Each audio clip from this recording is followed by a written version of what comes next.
if one of the local teams is playing. She made you want to watch, but you also could sit there and appreciate the greatness and how she changed the way the game looked on the floor. Unsportsmanlike Conduct with John Bishop and Josh Peterson. Weekdays 2 to 6 on 1620 The Zone. Your Omaha area forecast from the Godfather's Pizza Weather Center and KETV News Watch 7 on 1620 The Zone. Can't rule out a stray shower early Tuesday. Otherwise, expect mainly cloudy skies the first half of the day with northwest winds ramping up. Expect wind gusts up to 30 miles per hour in the afternoon with a lot more sunshine, highs in the upper 60s. I'm meteorologist Sean Everson from KETV News Watch 7. 1620 The Zone. Traffic. From the Pyramid Roofing Time-Saving Traffic Center. Good morning. Hope your Tuesday is off to a great start today.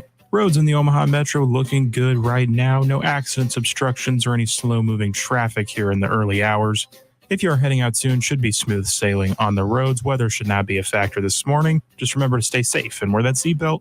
I'm Peter Krenzer. This time-saving traffic was brought to you by the Nebraska Lottery. We've got a reminder for Nebraska Pick 5 fans. The jackpot grows by $10,000 each time it's not won. Plus, the prize for matching 4 numbers has gone up from $450 to $500. Nebraska Pick 5 top prize odds 1 in 658,000. Host is roasting every morning.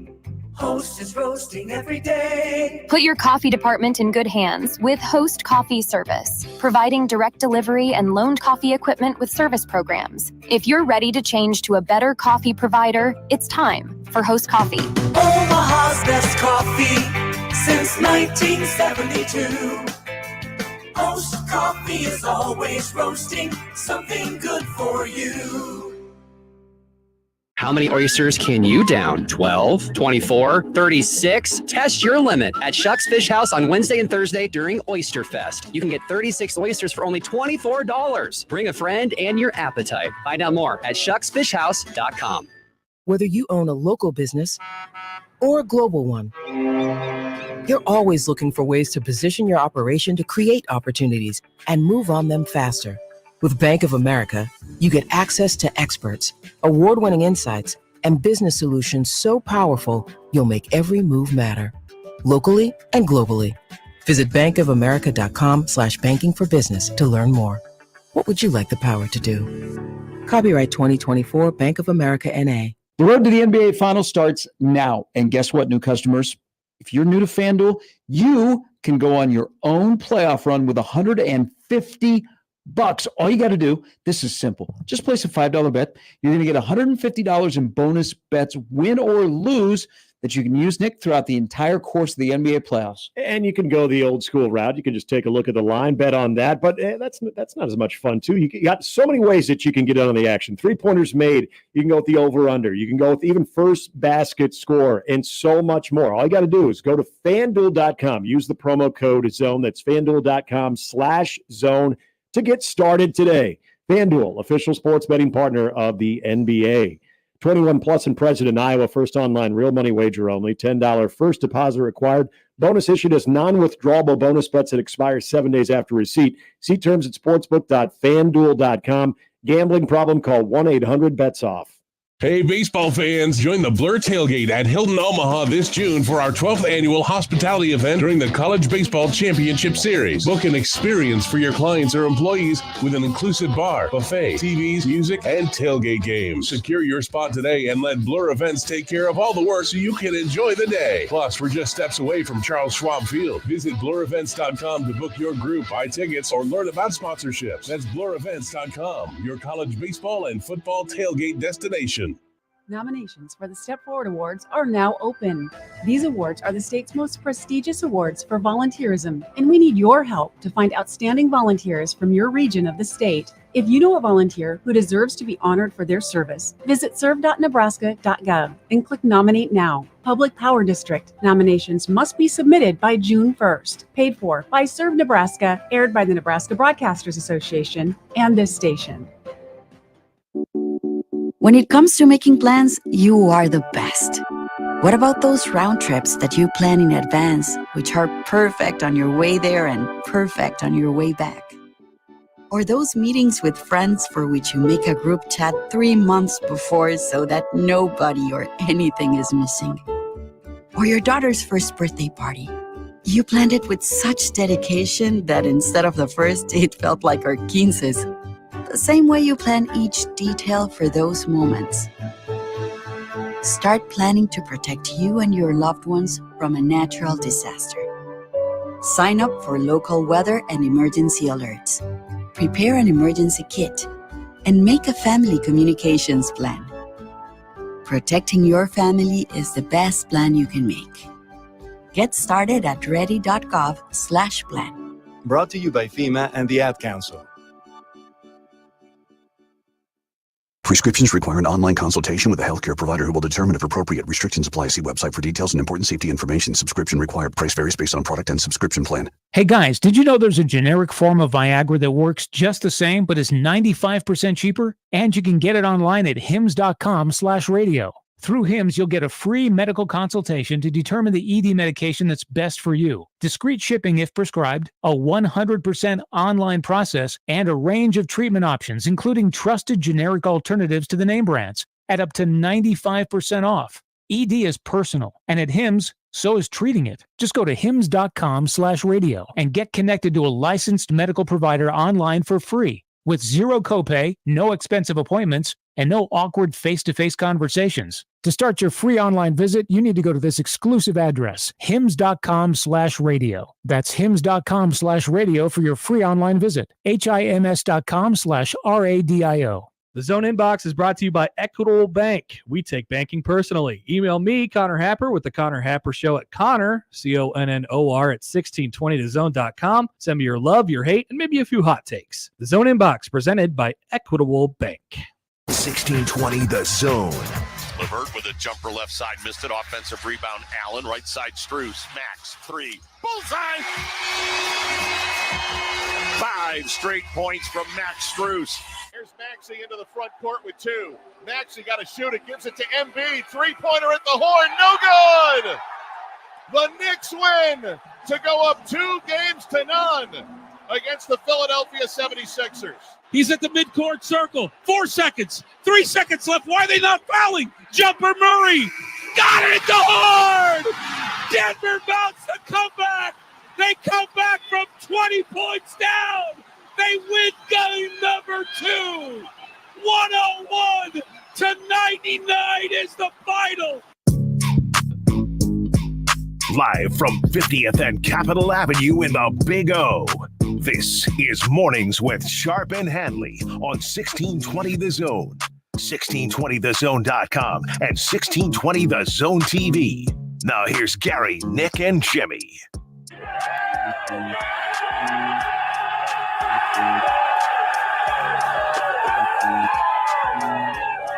Hey, so I ran into him this summer, Jason Kosmicki, the radio voice of the Denver Nuggets.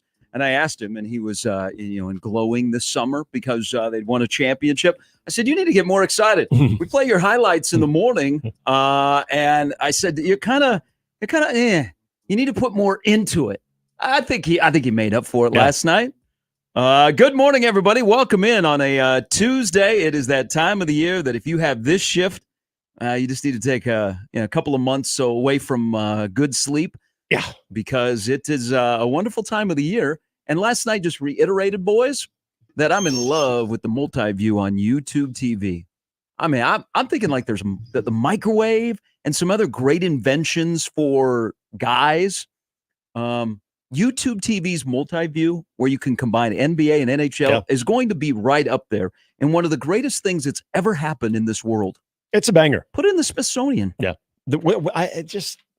I guess my only argument to that is, where was this years ago? And now we have it. I know the technology. I didn't have YouTube TV. Well, that is true too. And when you got you roll out the YouTube TV, you have to get all the main quirks out of it first, like your lag time and whatnot. But boy, that thing, what was it? The debut, was it 2 NCAA tournaments ago? I believe. Yeah. Like a slow rollout. And I don't remember it being publicized. Like all of a sudden you turned on your guide and you're like, wait, huh? And then you clicked on that particular option and you thought, is this just temporary? Is this just for the tournament? And then you realize, hey, if there's multiple sports on every night, I can do this. This is great. Remember picture in picture? We all lost our mind when we had picture in picture. I miss picture in picture. I did too. I finally figured it out, and then they took it away. Yep. And now you don't need it. You just need YouTube TV. Shameless plug. First of all, the sports gods out there can hate us at times. They can rip our hearts out, and they can make us go, this is kind of boring, like a lot of game ones of the NHL and NBA playoffs, respectively. And then they give us last night. I just want people to realize how great a sports night it was last night on ice and on hardwood. And the fact that the night started, if you were watching Inside the NBA on Earth Day, I didn't see a lot of people celebrating Earth Day yesterday. I saw more anti-Earth Day people yesterday. Like emissions were being released. So people littering. People were cutting down trees at golf courses. Actually, I saw that over. I saw that over on Maple too. They're cutting down trees. Like of all days. But just remember, like last night's going to go down because we're going to get into what happened either in Carolina, what happened at MSG, the Miracle on 33rd Street, or as you heard there in the Open, Jason Kosmicki describing the Jamal Murray jump shot to win the game last night for Denver over the Lakers. There's a great, great shot of Murray's shot and Anthony Davis being somewhere in the neighborhood trying to block it. So if you're into sports photography, that is a great one to go find. But just remember, last night started on Inside the NBA with Shaq trying to force feed Charles Barkley salad on Earth Day. You knew when that happened that this was going to be a great, great night of ball. And it was a heck of a night, y'all. I mean, we got rewarded last night with everything that was going on in the playoffs. And then we got the doubleheader back-to-back where you didn't have time to go, man, what happened at MSG? Because you were like, what's going on at Bell Arena? Yeah. Oh, the end of the Isles Carolina game too. And just, what was it? Was it 2.5 left, right? Yep. 2.5 left. They're down 1. I got thoughts on that. And then all of a sudden that happens. I was catching the end of the Bruins. And it's a tough one, but they had a lot of good looks there at the end as well. So that's kind of where I started. I completely missed the Cleveland game. And then it was there's a lot of people that have missed the Cleveland Orlando It was series. on NBA TV It has started, ladies and gentlemen. Yeah. It is 2-0. And Cleveland's up 2-0. Most people will just wait for that over. Oh, who won Oh, that? my God. How about That's Orlando's Penny Hardaway on that team. That series is getting no run, kind of like the Magic's 3-point shooting in that series. So then I go over to transition over to the Knicks game and caught probably the last quarter and a half of that one, getting in between the kid in the bed and everything. That finish was just wild. And then, okay, let's watch the Lakers Nuggets game. And I was tempted. So you mentioned people who have this shift. You just basically kiss away a normal night's sleep for a long time. There was a moment in the third, I'm thinking, 20-point. You stayed up? I did. Whoa. Because there's something about the Lakers. That shows you the power of that game. It was. And you could tell there was something coming. You could also tell that, well, what was it? LA was up, 17 at one point in the first game too? And they ended up blowing that one. It was 14? Was it 14? Okay. Well, either way, you knew they're not going down like this.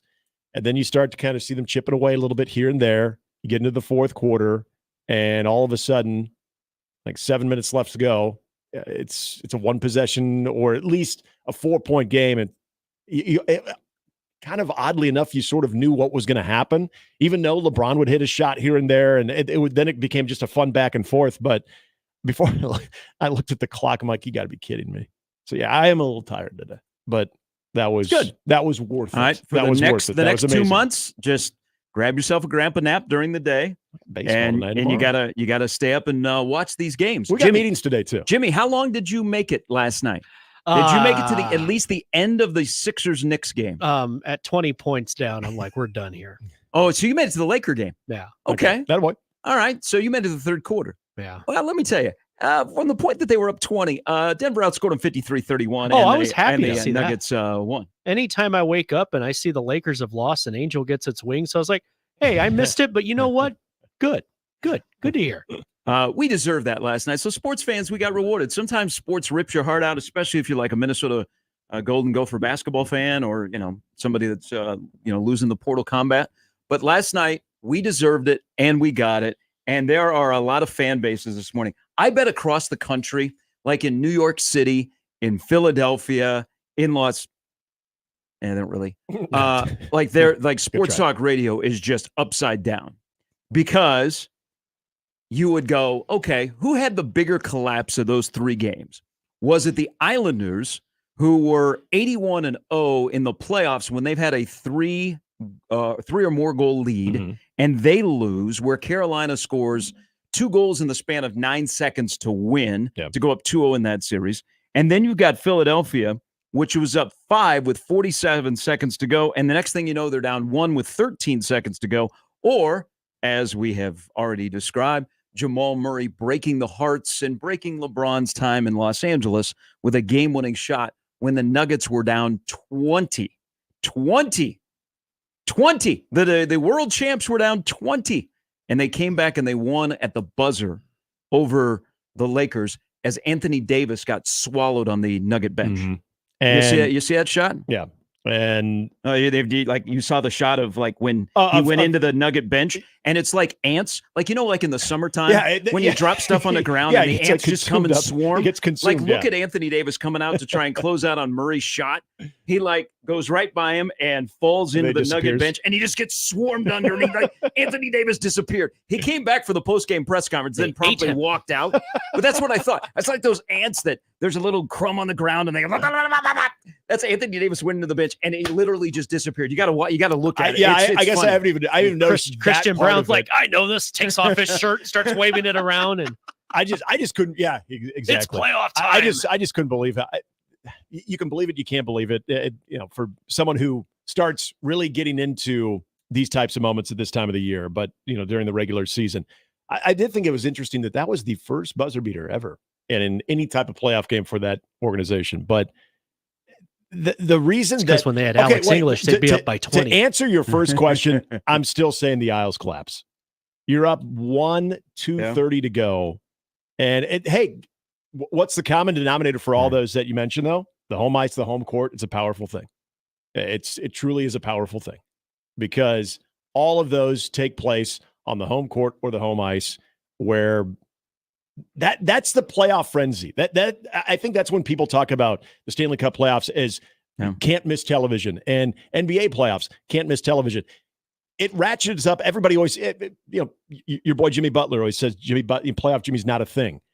He may not even realize it, but it hasn't been a thing this year. Well, not this year. The environments at those places, at those arenas, we were talking about Oklahoma City yesterday too. We were talking about Winnipeg, all of those different environments that just go up so many notches from the regular season. How can you not be impacted by that? How can you not feed off of that as an elite athlete when it is like that? Yeah, especially MSG. Like Exactly. MSG is pretty special. Yeah, the Miracle on basketball 33rd in Street there. yesterday. So I would say the Sixers collapse is the biggest story of the day. Also makes me happy. Because watching the Islanders in Carolina, this is how I looked at that game. And the third period, the Islanders only had 1 shot on net. They had very few shot attempts in this game. Carolina had over 100 shot attempts in this game. If you watch the game, you get to the third period, and there were a lot of times, because in the third period where your bench is located, you got longer line changes. There were a lot of times in that third period last night, the Islanders had defensemen on the ice for 2+ minutes, which is an eternity in hockey. Yeah. If you're not familiar with how long shifts last, they're usually about 45 seconds to a minute. There were Islander defensemen out there for a long time. But here's how I looked at that game and why I don't think that mine is the Philadelphia collapse at MSG is, when you go grocery shopping and you are in the driveway and you have the cold stuff that's in the sack. Like, let's don't be on, now it's past Earth Day. We can use sacks. We can get back to using sacks or bags, whatever place, part of the country you live in. So, the cold stuff and where the bottom of the sack is about to just fall out. Yeah. That's how I looked at that game last night. The Islanders were just trying to hold on, and they were trying to get to the door with the groceries before they fell out, and they couldn't get to the door with the groceries, and it fell out, and you get Carolina scores 2 goals in 9 seconds, and then they get an empty netter, and they win like they did. So I could feel that coming. And it had the sense the whole game of they're up 3-0, and it's weird in hockey because you can be up 3-0 and not be the best team. Yep. Carolina was the best team last night. So that's what I say with the Sixers. So I think the Sixers are better than the Knicks. I think, and it has nothing to do with Jalen Brunson, who's really struggled shooting the basketball in the first 2 games of the series. It is, I think the Sixers have a better roster right now than the Knicks. When you don't have Randall, that throws a little bit of a wrench into your plans. But last night, you're the better team. You're up 5, 47 seconds to go, and you completely collapse. Whether it be, where do you want to start? Maxey on the floor, not taking a 3. Tobias Harris standing around as Hartenstein grabs the rebound. Yeah. Nick Nurse doing a little touch of, that's not a timeout. No, I agree. That's not a totally timeout. agree. And There's a mosquito bite on my hand. And you let the Knicks, who are, that's a tough team. I mean, that's a Tibbs team. You let the Knicks hang around in that game while you were collapsing and allowed them to steal a game to go up 2-0. And what I think is even worse, because I think Philadelphia is the better team. You're losers, okay? Yeah. You have a loser mentality that's a good in point. Philadelphia. If you are the better team and you're blaming officiating, you're a loser. That is loser mentality. I don't care if you're the Sixers or a local team. If you're the better team and you all of a sudden start blaming officials, that is a loser mentality, and that tells me Philadelphia is in trouble. Yeah. But I still can't get out of my head the things that happened in the last, I'll even go back like a minute and a half of that game where Philadelphia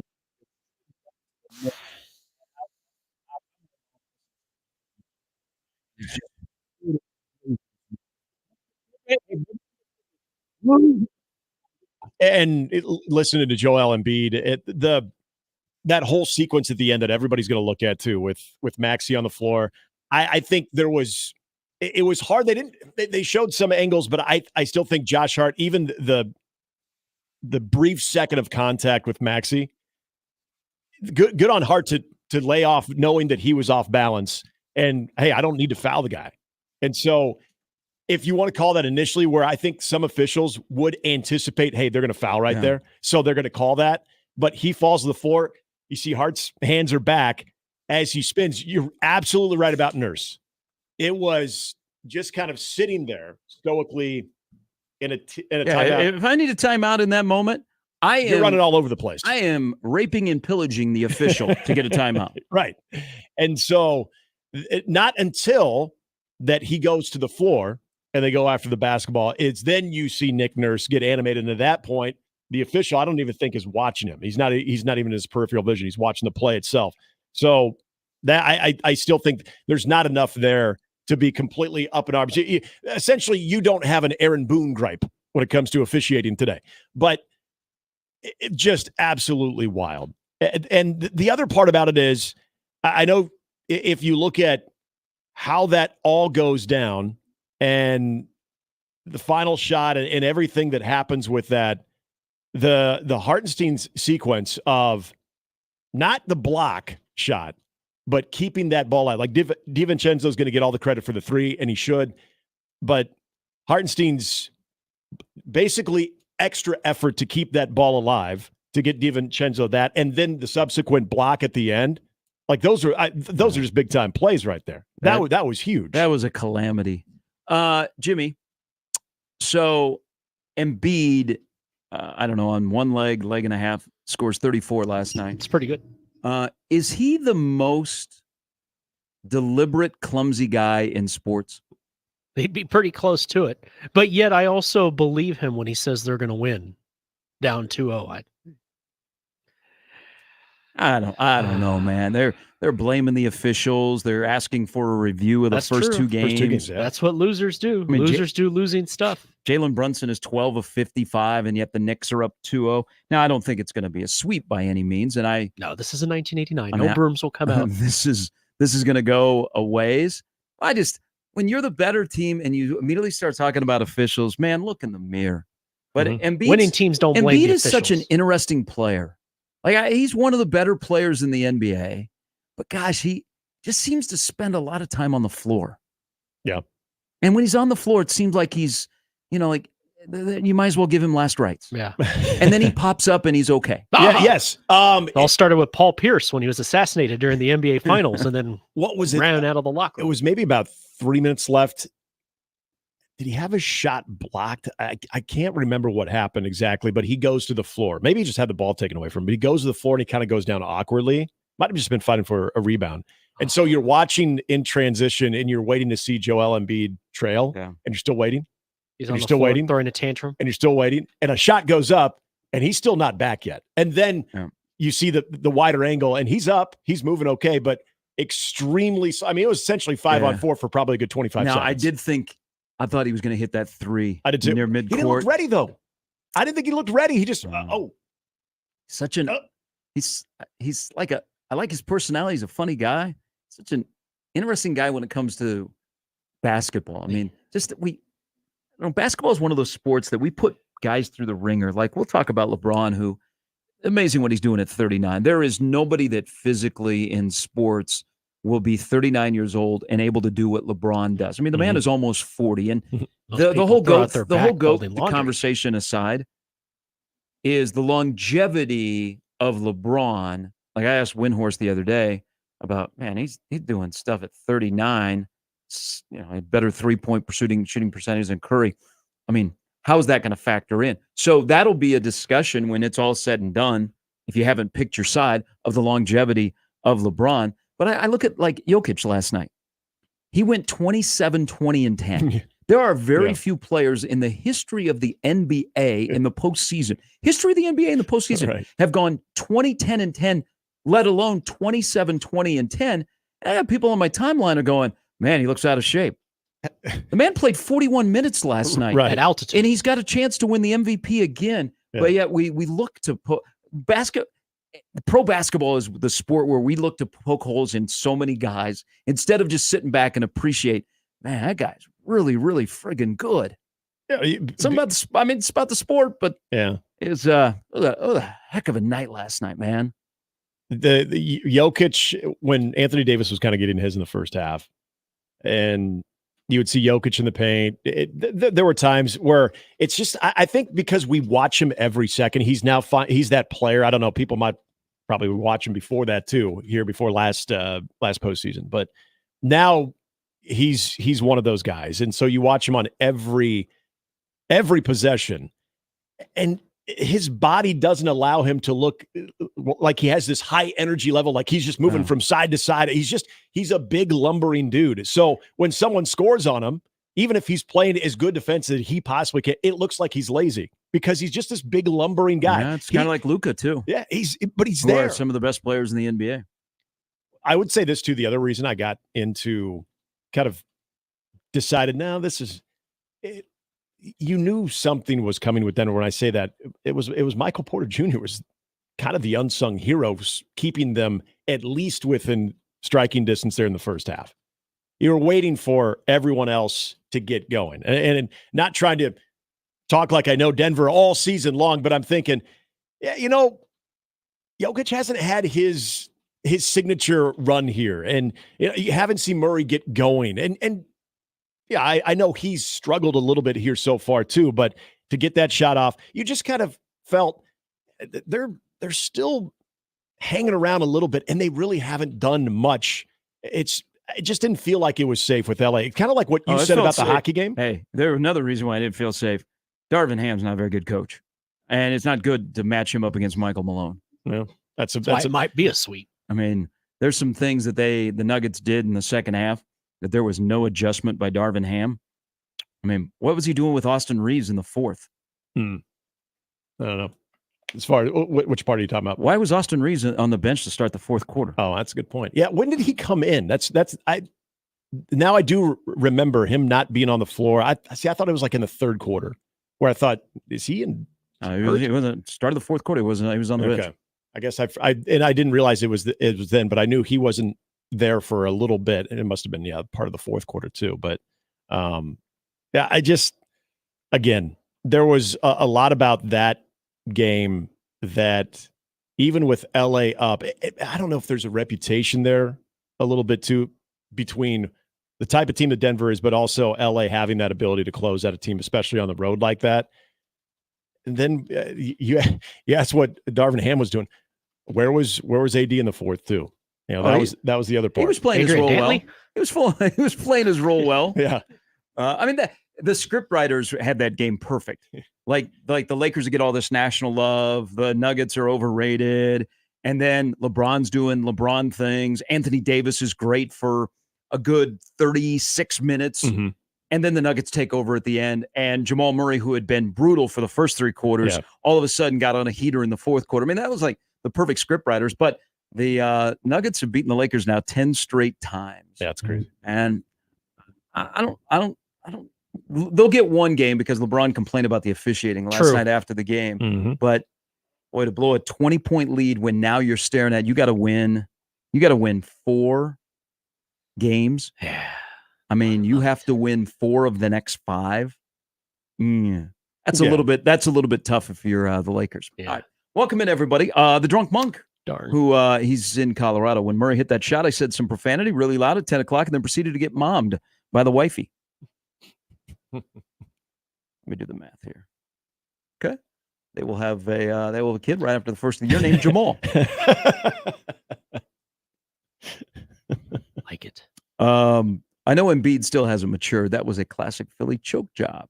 Yes. Sure. WIAP is very festive today. There are a lot of things when you are in the throes of a complete meltdown that you're too good to have some of the little simple plays on the floor or a closeout or calling a timeout. It doesn't need to be Nick Nurse, that the Sixers are better than that.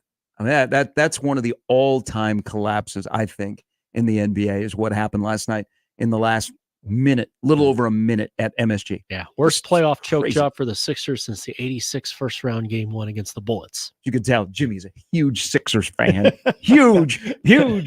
Hey, I grew up liking him. Yes. Bobby Jones. Mark Ivoroni. All right. No baloney. Let me give you the lineup for the show. Sam McEwen joins us in an hour. Of course, the spring game's coming up on Saturday at 11 a.m. Get ready for a nice weather day. Yes, thank you. He will join us at 7:30. Brian Christopherson at 9. The lineup brought to you by the referees at John Higgins Weather Guard. Well, I know that guy when he was officiating, had some accountability. Hunter Wendelstedt. Thank you. You can also we'll get into what happened yesterday in the Bronx. Please. Audio is fascinating. You got a lot of thoughts. I might be getting soft. Oh no. But there's one thing that I will back Hunter Wendelstedt up, and then I also will say something nice about the Broncos before we're done at 10. At least they got the throwbacks you know what, in there. Gary? They need that. They need that. And I know you with your Chiefs sweatshirt on today, I don't think that's a troll at all. No. I'm going to say something nice about the Broncos that I liked what they did yesterday. Do you think they rolled out the orange crush uniforms and then got Zach Wilson? Do you think people were so upset at the uniforms they said, worse? No, let's double down. Let's trade for Zach Wilson. Yeah. Anything worth doing is worth doing right. If you're going to make a dumpster fire of a decision, you might as well just for the drunk monk. Maybe it's a good thing that mom is on his side. Are we? You can always join us on the Zone Hotline. Bronco fan too. Denver needed Jamal Murray, is what he's saying. They really needed Jamal Murray last night. Hey, when the Nuggets, the Rockies are like, no, go ahead. Yeah. When the Nuggets are healthy, I mean, Jamal Murray, he's like one of those guys that is really, really good. That it seems like we don't talk about him until the postseason. And granted, he had a major knee injury, so he missed some time. But he's a professional scorer. Him and Jokic have been the 1-2 punch in Denver. But at this time of the year, Murray does Murray things. We go, oh man, that guy's really good. Well, you know what? He's been pretty good for 70 plus games since he came back from his knee injury. You can always join the conversation, whatever you like to talk about. 402-951-1620. Bigger collapse last night. The Islanders, the Sixers, or the Lakers? And what do they do next with LeBron? That three. Refs will give him a game. We are so consumed by the 3 ball in basketball. Man, the 3 is not always the right one. Sometimes it's a 2. I know it's not as much as 3, but sometimes the 2 is better than the 3. If I said that to my math teacher, shot. if I said that to my math teacher, they would be. Well, I'm telling you, sometimes the 2 is better than the 3. As long as you preface it by saying, I understand 3 has got a greater value than 2. Yeah. The higher percentage is probably with the 2 ball. My answer was, when am I going to need this when I grow up? And you know what? I got the last laugh. Whatever happened to the good old layup off the back of the iron? Not the back of the iron, 42 degree The Source hotline is 402-951-1620. You can always email us into the Equitable Bank inbox, where they take banking personally, professionally, and anything else in between. As you know what they courteously. You know what they should do next year? What's the bank that sponsors? Is it what 3 Points? Not 3 Points Bank. What's the bank that sponsors Creighton stuff? Oh, John's Threes. I don't know. 3 guys that listen to a lot of Creighton basketball. I'm radio. usually watching on 5 TV. guys. What they should do, you know what? Like Doug should say, you know what? There's a 5 points bank. That's it. 5 points bank. 5 points bank. All right. Anytime there's a bank shot, he should say, and Trey Alexander banked it in. Oh, yeah. Brought to you by. And that voice? Yeah. Gary at That ages me. 1620thezone.com. Younger people like 1620thezone.com. Older people are like, I remember that guy. You got it, baby. J-Tech Construction's own Twitter feed. At Gary Sharp, 1620. That's all right together. The 1 goes first, and then the 6 slides in, and then the 2 comes over, and then the O completes it. At Nick Handley, 1620. I was trying to get off of a Southern accent there, and Those are the deets. Nothing came to mind. Those are the deets to get Eli into the Gold show. deserve better. Talk some basketball. Blitz, Bama, Blitz. Oh, Roll Tide. When did we turn into the Feinbaum show all of a sudden? We got Willie. Willie was at Talladega. Blitz, Bama, Blitz. When we come back, interesting portal news late last night concerning Nebraska that we will touch on. Plus, it is a busy, busy day for baseball, whether it be downtown or in Lincoln. Pretty important night for Nebraska and Creighton. And a pretty important series, including tomorrow, opens up for the Storm Chasers as Paul Skeens is back in our lovely city. Not sure about Livy, but Paul Skeens and his blazing right arm has arrived. We'll get into all that as we roll till 10. Glad to have you in, as always, on this Tuesday. Tuesday. Special teams. Oh, yeah. Players. I just know that. Special plays. Isn't it just this and then... What's up, brother? Yep. Yes. On 1620 The Zone. Mornings with Sharp and Handley on 1620 The Zone and 1620thezone.com with Gary Sharp and Nick Handley.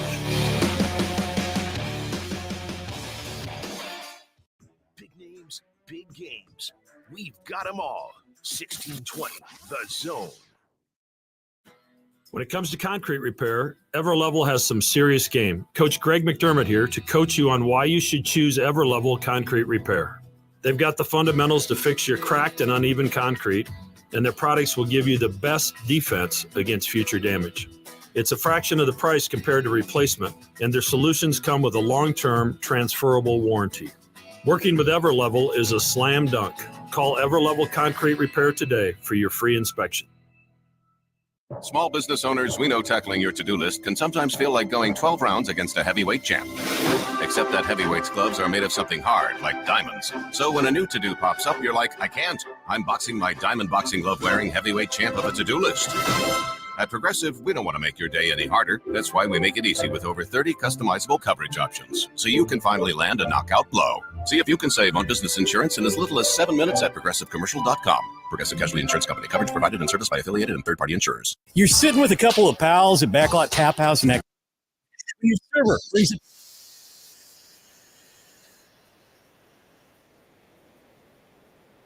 Up your nose and your eyes instinctively close because, awesomeness. Your friends get their orders and you just kind of look at each other and think, yeah, this is going to be good. Backlot Tap House with 30 beers on tap, happy hour every day, trivia nights, live music, and more. Exarban Village and BacklotTapHouse.com. You go into your shower feeling, but as soon as you reach for the Irish Spring, your day immediately gets better. The crisp, fresh, unmistakable Irish Spring scent zings your brain and awakens your senses. So when you finally emerge from the shower, 37 minutes later, because you pay the water bill so you can stay in there as long as you want, you're ready to take on the day. and smell great doing it. Irish Spring Body Wash and Bar Soap. Fresh, green, Irish. Shop now at Walmart. Hop into the driver's seat of a new Ford truck or SUV now at Baxter Ford. Choose from hundreds of new Ford F-150s, F-150 Lightnings, F-250s, and F-350s. Baxter Ford has over 250 new SUV models available, including Bronco, Bronco Sport, Escape, Edge, Explorer, Expedition, and more. Plus, all our vehicles come with fair, transparent pricing and no dealer fees. So you only pay for the vehicle, not the paperwork. Get started at BaxterFord.com.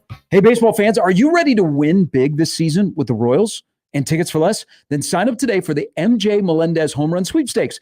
For every home run hit by MJ Melendez this season, one lucky fan, you're going to score big with a signed baseball and a $50 Tickets for Less gift card. Swing for the fences and sign up now at ticketsforless.com/contest for your chance to win. Winners will be announced the day following a home run, and a multi-home run game equals multiple winners. So don't miss out. Learn more and sign up today at ticketsforless.com/contest.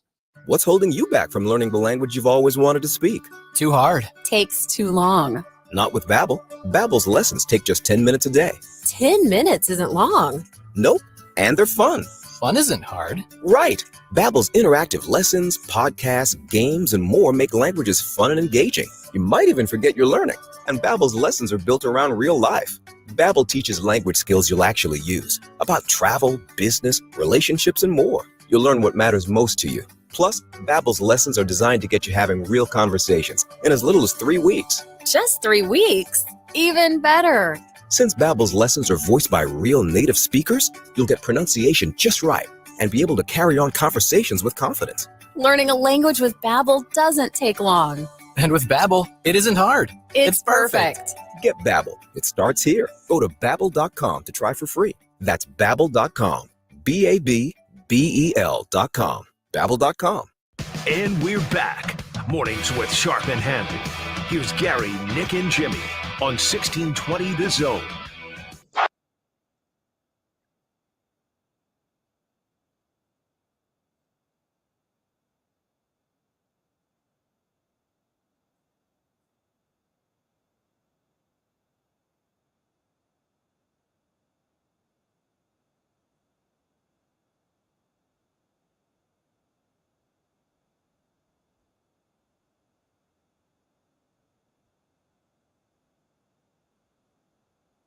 So, the great back-to-back doubleheader last night at MSG and then in Denver is Mike Breen is doing, Mike Breen's on the call, and you get a double bang. Here's how good Mike Breen is. People keep track of whether it be a single bang or a double bang. That's only the 5th time in the history that any game has elicited a double bang from Mike Breen. And then, it's a big deal. As you heard on the TNT call with Kevin Harlan, man, as that game was getting tense, he just let the thing breathe. Mm-hmm. That was a masterclass in knowing when to insert yourself as a play-by-play guy with all the emotion, and then just let it play out. Because you're not on radio. You're not like a guy, Jason, who is just losing his mind. Yeah. Breen and Harlan back-to-back just added to incredible doubleheader. One of the best, and I think Ernie Johnson said it best on the postgame show on Inside the NBA, as they were trying to make sense of what had just happened in Denver. He said it's the best doubleheader of basketball that he has seen at TNT in 34 years. Yeah, I can't imagine that there was anything better than that, especially with what happened at the end. But the atmospheres, again, were just phenomenal. And that's a veteran move when you mention Kevin Harlan, and I don't know how many do it better than Kevin Harlan, if any. But people forget, big Nick Handley fan too. Go on, lean into it. Hey, he paid me a compliment. That was nice. You have the crowd getting into it. There are many times that between the play-by-play guy, and this is TV, I'm not talking about radio, because radio you have to call the action because they're going off of you describing the scene.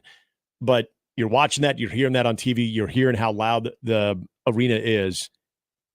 It does you no good to try to overdo it, over-explain, complicate the matters. The atmosphere itself speaks for it. It just, I would agree. Until you brought that up, didn't really notice it. But the fact that I didn't notice it makes it that kind of proves your point right there too. And it's all about that call at the end and then how you back off from it. Mm-hmm. And you just let the celebration, everything take over.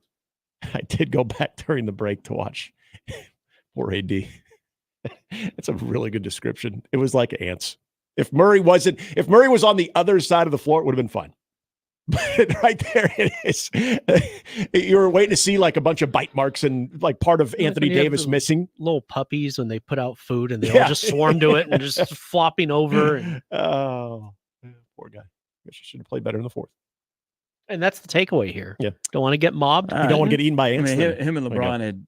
That tank was about on E, but they have one of the most effective pick and rolls going in the NBA.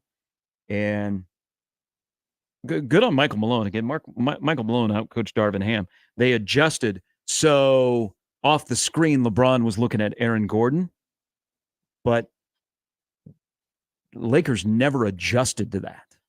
And so that phase, which is really about the most effective offense the Lakers have. I mean, it's a lethal LeBron and AD doing a pick and roll. They had no response. They had no change, and that thing hit the wall. And they outscored 53-31 after they were up 20. Also, late last night, word came down as we are in Portal combat mode. Yesterday was another busy day. Boy, what is going on in Minnesota? We'll get into that. But Jeff Sims is currently visiting Arizona State. Nice. This is kind upgrading. This is a feel-good story. Yeah. I think Tempe is very appealing to Nebraskans. Remember Jared Bubak from Lincoln Christian, who was great in high school. He went to Arizona State, loved Arizona State. How could you not love Arizona State? Yeah, being there numerous times, and especially when school's been on, and I've strolled across the campus as an old man. You and I both. Whiplash. You know what? The buildings are really Not just nice. a Metallica song. The buildings in Tempe are nice. Very I pretty. can see why, like, they look good from the outside. I could see why you would increase your study habits and be good at school Be at motivated. Arizona State. Yeah. Palm trees. Now, it's kind of Big. disappointing that, they moved the Fiesta Bowl out of Tempe because, when Nebraska was going there on a regular basis, it's a fun time. Man, that was a good time. I mean, those Nebraskans that would make the trip down that were about as pale white as you could imagine, and then by the second day they were pink. But boy, they were golfing and they were yucking it up there on Mill Avenue. Mill Avenue, New Year's Eve. Saw sticks there. Great little entertainment area. Jeff Sims, who it's been pretty quiet. He's been in the portal for a while. Got his degree at Nebraska. He was working out, so he has been back home. And now he's visiting Arizona State for, as you said, what do you say, feel-good story? Yeah, it's a feel-good story. Yeah. We were wondering what is going to happen with Jeff Sims. Big 12 power, Arizona State. Because it's a good guy. He's a good guy. He had a nice meal. Everybody seemed to like him a lot. At one point, you felt for him. Like, this guy, whatever's going on with the fumbles, with the dropping of the snaps, all of those things, whatever's going on, it's not like he's trying to do that in the heat of the moment. I wasn't saying that. But afterward, when he's moving on and he's not going to be someone that is on your roster anymore, the way he carried himself, the way he handled himself, it was nothing but class. So you have to wish those guys the best, right? We are really Nebraska nice. I'm not disagreeing with you. He's a good guy. It's not him, it's Rule. And you can hold that against Rule as a major miss until he proves you otherwise. It's okay to do that. I mean, that's perfectly fine because Nebraska missed out big time on Jeff Sims. Now they got a guy falling out of the heaven that is going to quickly turn that position around. And Nebraska's quarterback room might be better now than it was at the end of last year. So hold that against Rule and hold some accountability there. Because you remember what the discussion was about Jeff Sims, and then reality hit, and we went, what is going on here? But there are very few guys that leave Nebraska. And I'll say this, anybody really in the portal around here, are we way too nice?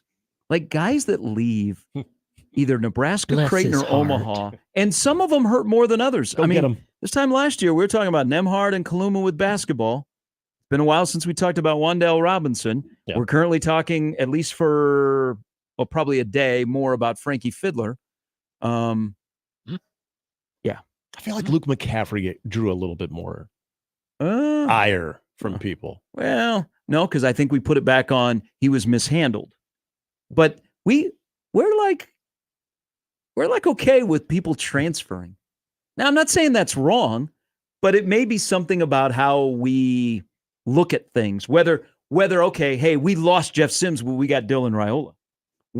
Right, that's a good point. We lost X, but we got this. So, hey, good luck out there.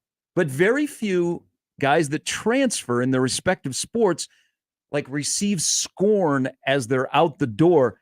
And I say this as I'm reading a thread on Elijah Hawkins leaving Minnesota. Now, his situation was, he said, the PG is coming back. The PG is out the door in Minneapolis. But we're okay with people that leave. And I agree with you, Nick. I think Jeff Sims gets a, hey, man, go do what you got to do. And you know what? We hope you can figure it out. Go be a gadget quarterback. It's going to get Luke McCaffrey drafted in the NFL possibly on Saturday. You're right. As a gadget guy, an athlete, move to wide receiver, could dabble a little bit at quarterback. Could Jeff Sims add a gadget to his quarterback ability?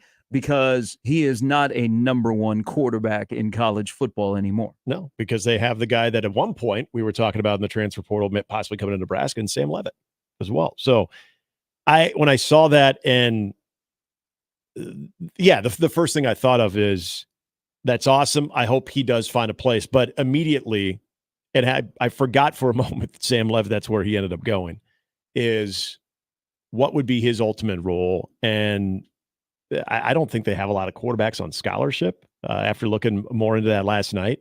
And to me, that says a couple of things. One, you're just trying to add an experienced body in there if all hell breaks loose. But also, to your point, it's not as if he's completely inept of anything that has to do with quarterback responsibilities. It's about how you decide to use them and in a position of confidence for him, because he does have some very unique athleticism that can help you as long as that ball is secure.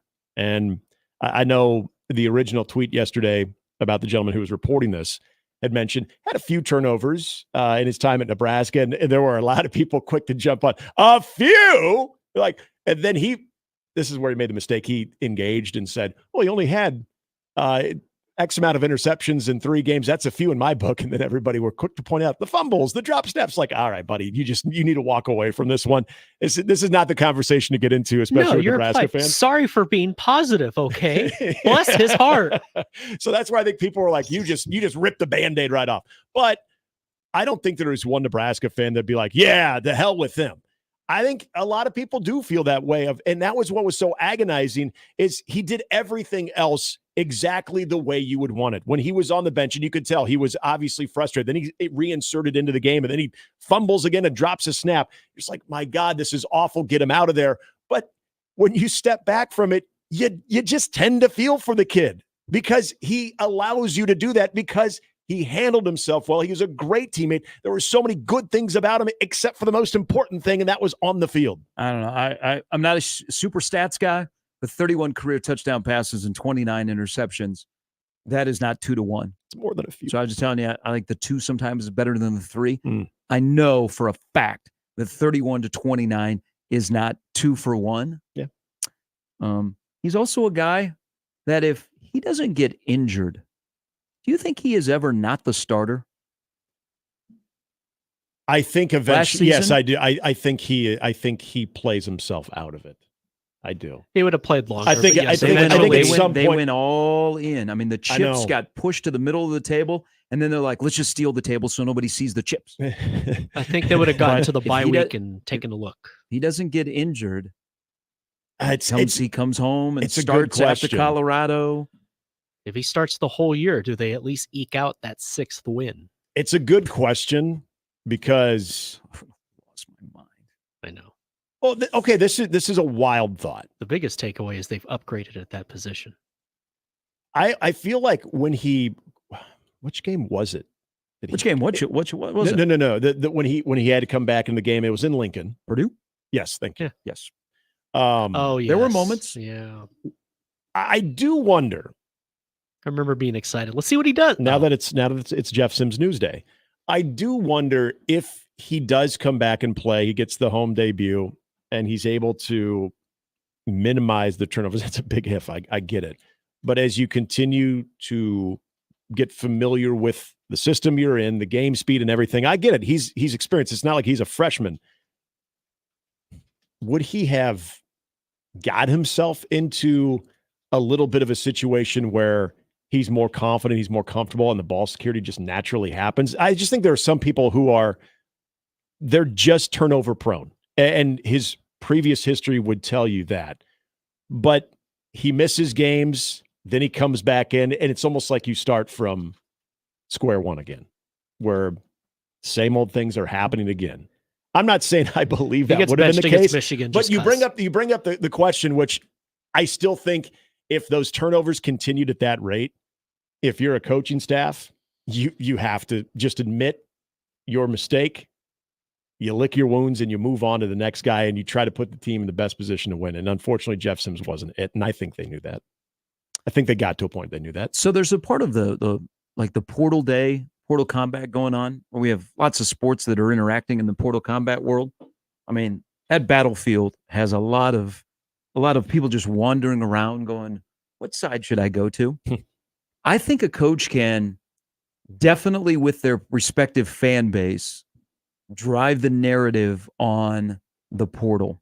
Like, Rule has talked ad nauseum over the last couple of weeks about why Nebraska is not being decimated by the portal, and why it's sometimes a better option to stay and compete at Nebraska than go somewhere else, get a little money, and be a backup. So from here on out, if a frontline guy leaves, because I still think there'll be a couple of guys that will leave from Nebraska, but a frontline guy leaves right now after everything that's been said,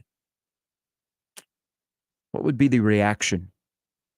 Probably be a little bit negative, right, towards the player. Yeah. And we just said most of the players that have been leaving, not all, some are like, what are you doing? This is the best option for you.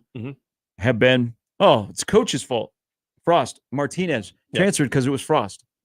Wan'Dale Robinson transferred because it was Frost. Luke McCaffrey transferred because it was Frost and his staff. But now you've created the why people don't leave Nebraska. If someone leaves, you're going to go tampering, or you'll be like, man, okay, dude, hey, don't let the door hit you on the way out. Yeah, both, actually. And I think the most important part of how we do view that is the Q rating of the coaching staff. I think the Q rating for this coaching staff right now is pretty high. So if someone decides to leave that team, you also look at them leaving that coaching staff and you think, I'm on Team Rule, I'm on Team Thomas or Team Satterfield or Team White. To hell with them if they don't want to be a part of those guys. If they don't want to be a part of that program, to hell with them. But if you are looking at a coaching staff where you're not a big fan of, and remember, right around when Wan'Dale Robinson left, people were wondering about how he was being used. There were still some questions. I think the faithful audience, the faithful fan base was starting to see some cracks in the foundation where they were entertaining the idea of, oh my gosh, how do we lose this guy? This is one of the very few playmakers that we have on offense. What the hell happened? You start asking the question, you direct it more towards the coaching staff than you do the actual player itself. And everybody knew that there was always people from Kentucky that were going to be in Wan'Dale Robinson's ear. But it was funny. I think initially a lot of people were able to overlook that and direct it right to the coaching staff. And I'm not saying that they're wrong, but I do think it goes back to people's overall confidence or the popularity level of that coaching staff, the Q rating of that coaching staff. If it's not a high Q rating, I think it's easy to go back to the coaching staff and say it's on them as opposed to the player. But if you really like the coaching staff, you like where everything's going, then it's easy to say it's on the player. Good luck to you. Don't need you. A couple of tweets here to finish the hour from Sean. So the drunkest I ever got in my life was New Year's Eve on Mill Avenue in 94. 22-year-old Sean had no limits. I bet a lot of people could share similar experiences. Like to have been there too, but I was 11. People will say I was in high school. Like I think I was too much business-like my first bowl trip. Right. Not my first, but the 95. Like 99, I just let it rip. Man, I probably a little more experience, a little older. Yeah, I probably gave my phone number out to many people. I had no idea who they were. Was that the Alamo Bowl? No, Fiesta. it was a Fiesta Bowl. 99? Yeah. Yeah. Tennessee game. Oh, that's right. Shondell says, Think of 2000. here's Gary's trades. Jeff Sims is Nebraska's gift to ASU for Sam Keller. Fair. He's the player to be named much later. That's not bad. Now, I think we did get Jared Bubak came back. I don't think. But there could. But this is a player to be named later, like 10, 15 years later. Yeah. I don't think anybody is talking about Jeff Sims in the Arizona State circles the way that people were talking about Sam Keller when he was about ready to make his way over. Like, there's your first quarterback in however many years. But the game was drafted. Oh, Sam Keller, what he represented when he made his way into Lincoln. He was holding it. I say we because I was too. Very excited. Not all portalers are created equal. Next time you talk to Mark Kranek, you need to ask him about his initial thoughts of Sam Keller. Oh, he and I the were, Heisman? He and I were living together, and that's okay. I gave Odell James and Thunder Collins the Heisman in Nebraska. Something happened along the way. I don't know. It wasn't my fault. Wasn't my fault. I think it was on them. I don't know if he necessarily said Heisman, but he said he could be a first-round draft choice in the NFL. This was before he played a game for Nebraska. I will be very fair with that because I think a lot of people were hyping it up. It was just a different. To be fair, he got confused with the guy that went on to pitch for the Pittsburgh Pirates that had the same last name. All right, update with Jimmy coming up next. Sam McMurphy, the Sam guy from the World Herald. That guy, Sam McEwen, will join us at the bottom of the hour on 1620 The Zone. More with Gary and Nick after this on 1620 The Zone. Live from the Host Coffee Studio. This is 1620 The Zone. Equitable Bank. We take banking personally. EquitableOnline.com. 1620 The Zone. Traffic. From the Pyramid Roofing, time-saving traffic center. Roads are looking good right now if you are heading out for your morning commute soon. No accidents, obstructions, or any slow traffic. Just that disabled vehicle on the right shoulder of I-29 southbound after South Expressway. No other disabled vehicles at this time. If you are heading out soon, just remember, stay safe and wear that seatbelt. I'm Peter Krenzer. This time-saving traffic was brought to you by IBEW Local 22. The electrical market requires your company to adjust to an ever-changing field. IBEW Local 22 gives you flexibility with access to journeymen, apprentices, and proven training programs. Call Bob at IBEW Local 22 for details at 402-980-7596. J-Tech Construction, the official exterior experts of the Huskers, offers exterior solutions that help you protect your number one investment. Whether it's roofing and siding or windows and doors, they're committed to excellence, quality, and outstanding customer service in every step of the process. When it's time to protect the exterior of your home, your choice is simple. Turn to who the Huskers turn to, J-Tech Construction. Check them out online and schedule a free estimate today. J-Tech Construction, the official exterior experts of the Huskers. I have never seen this before. Hi, John with Saul's Jewelry and Loan. The price of gold is the highest it's ever been. Now is the time to get the best price on your broken jewelry, chains, and diamond jewelry. Saul's has been around a while, and trust us, now's the time. Saul's Jewelry and Loan. What's holding you back from learning the language you've always wanted to speak? Too hard. Takes too long. Not with Babbel. Babbel's lessons take just 10 minutes a day. 10 minutes isn't long. Nope, and they're fun. Fun isn't hard. Right. Babbel's interactive lessons, podcasts, games, and more make languages fun and engaging. You might even forget you're learning. And Babbel's lessons are built around real life. Babbel teaches language skills you'll actually use, about travel, business, relationships, and more. You'll learn what matters most to you. Plus, Babbel's lessons are designed to get you having real conversations in as little as 3 weeks. Just 3 weeks? Even better. Since Babbel's lessons are voiced by real native speakers, you'll get pronunciation just right and be able to carry on conversations with confidence. Learning a language with Babbel doesn't take long. And with Babbel, it isn't hard. It's perfect. Get Babbel. It starts here. Go to Babbel.com to try for free. That's Babbel.com. Babbel.com. Babbel.com. Cinco de Mayo Omaha, the largest festival in the city and recipients of the Henry Fonda Tourism Award, is coming May 10th through the 12th along historic South 24th Street. There will be live music, carnival rides, a beer garden, food, exhibitors, a STEM and health fair, games, and more. Join us for the Cinco de Mayo Parade, Saturday, May 11th along South 24th Street. And don't forget, shuttle parking. For more information, visit cdmomaha.com. And we'll see you May 10th through the 12th at Cinco de Mayo Omaha. Hey, baseball fans, join the Blur Tailgate at Hilton Omaha this June for our 12th annual hospitality event during the College Baseball Championship Series. Book an experience for your clients or employees with an inclusive bar, buffet, TVs, music, and tailgate games. Secure your spot today and let Blur Events take care of all the work so you can enjoy the day. Plus, we're just steps away from Charles Schwab Field. Visit blurevents.com to book your group, buy tickets, or learn about sponsorships. That's blurevents.com, your college baseball and football tailgate destination. Tickets for less. Best seats, best prices, no service fees. Shop ticketsforless.com. KOZN Bellevue, Omaha, Council Bluffs. This is 1620 The Zone. And we're back. Mornings with Sharp and Handley. Here's Gary, Nick, and Jimmy on 1620 The Zone. Hey, be sure to join us this Thursday. Carter Happer Show on Sports Alike Conduct. Also, Gary and myself will be out at the spring game roundtable that's going on this Thursday from 10 a.m. to 6 p.m. at Oscars on 173rd and West Center Road. Will the PA be working? Only one way to find out. Show up. Need some wings, too. Lots of wings. Award-winning wings. The best wings. Championship-winning wings. The golden wing should be presented that day. They should have a banner. I'm going to unveil it on the air. Nice, yeah. Hang the banner. Creighton Baseball tonight hosts Coastal Carolina at the Chuck.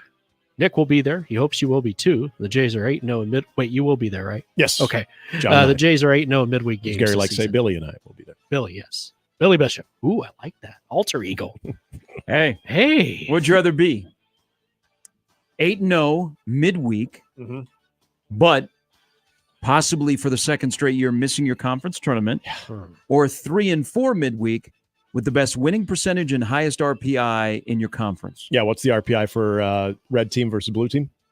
Nebraska's is 19. Yeah. That's good. Yeah. You answered my question. Okay. I'm going to go with the latter. Give me the red team resume right now. Perspective. Yeah. This is the week that we will look back on that determines the fate of Nebraska and Creighton. All I hope is that people, please go to the game tonight. If Creighton is going to work to get Coastal Carolina, who's, I think the highest they're ranked in a poll is 13th, to come to Omaha in the middle of April, go to the game, please. Yeah, decent weather, too. I won't be able to go. I got Storm Chaser duty, and Paul Skeens and Livy and I are hanging out for the next couple of days. You guys having dinner, y'all, all of you? We're at the zoo. We're actually going over to Summer Kitchen right across from their hotel to have might stop at that Dunkin' right there. Yeah. So you'll see the three of us. Skeens will look the one that doesn't look like he should be there because Livy and I are about the same height. But please, can for the next 2 nights, it's night games. Okay, you don't need to pull the kids out of school, whatever. Nope. Do a doubleheader tomorrow. I'm going to do a doubleheader tomorrow. I got 11:05 out of Warner Park, and then I'm downtown. Please, can we have a good crowd at the Chuck for the next 2 nights? Going to be close to 70. Hell yes. I mean, if Ed's going to get them to come here, and Coastal Carolina could be back here in 2 months. I hope people turn out because you're going to see 2 really good midweek college baseball games that we don't get that opportunity around here very often. This time of the year. Thank you. There's my PSA. That's a very good one, too. Yeah. It'll be a nice night tonight. A little breeze, a little cool, but not cold. Tell them Jim Flannery sent you. They'll be like, oh, yeah, he just got paid. He did. He signed a contract extension. The previous contract was set to expire after the completion of next season. Terms of the new contract will not be disclosed, but odds are he'll be well-to-do. Other baseball tonight, Nebraska baseball. Big conference matchup, at least when we were all in school, when they host Kansas, 6:05 at Haymarket Park. Drew Christo for the Huskers against Evan Shaw for the Jayhawks. Omaha softball, Creighton this evening at 5. The Mavs are 32-10. Very good. The Storm Chasers are back home to open a series with Indianapolis at Warner Park at 6:05, 11:05 game tomorrow. If you'd like to, schedule some meetings, wink, wink, nudge, nudge. Coach Andy Reid, General Manager Brett Veach, and President Mark Donovan have all had oversight. That's right. That's why Gary's wearing the hoodie. They got paid. That's nothing to do with the Broncos yesterday. No, for sure. Do you know that that trio together is 134? Do you know who in that same time that Veach, Donovan, and Reed have been together in the NFL, who has the second most wins in the NFL? Patriots. The Bills. Oh.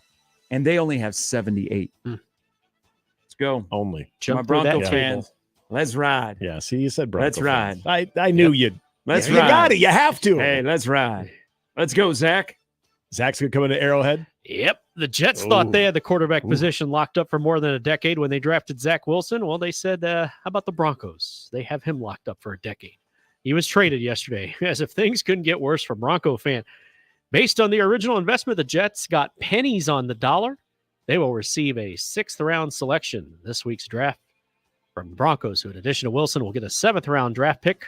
The Jets and Broncos are splitting the $5.5 million Wilson is due this season, with each team paying $2.75 million while shaking their heads.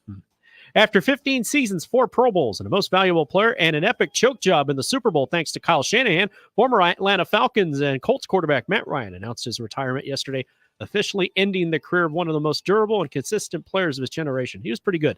He made the announcement in a video statement posted to social media by the Falcons. Good career. What could have been?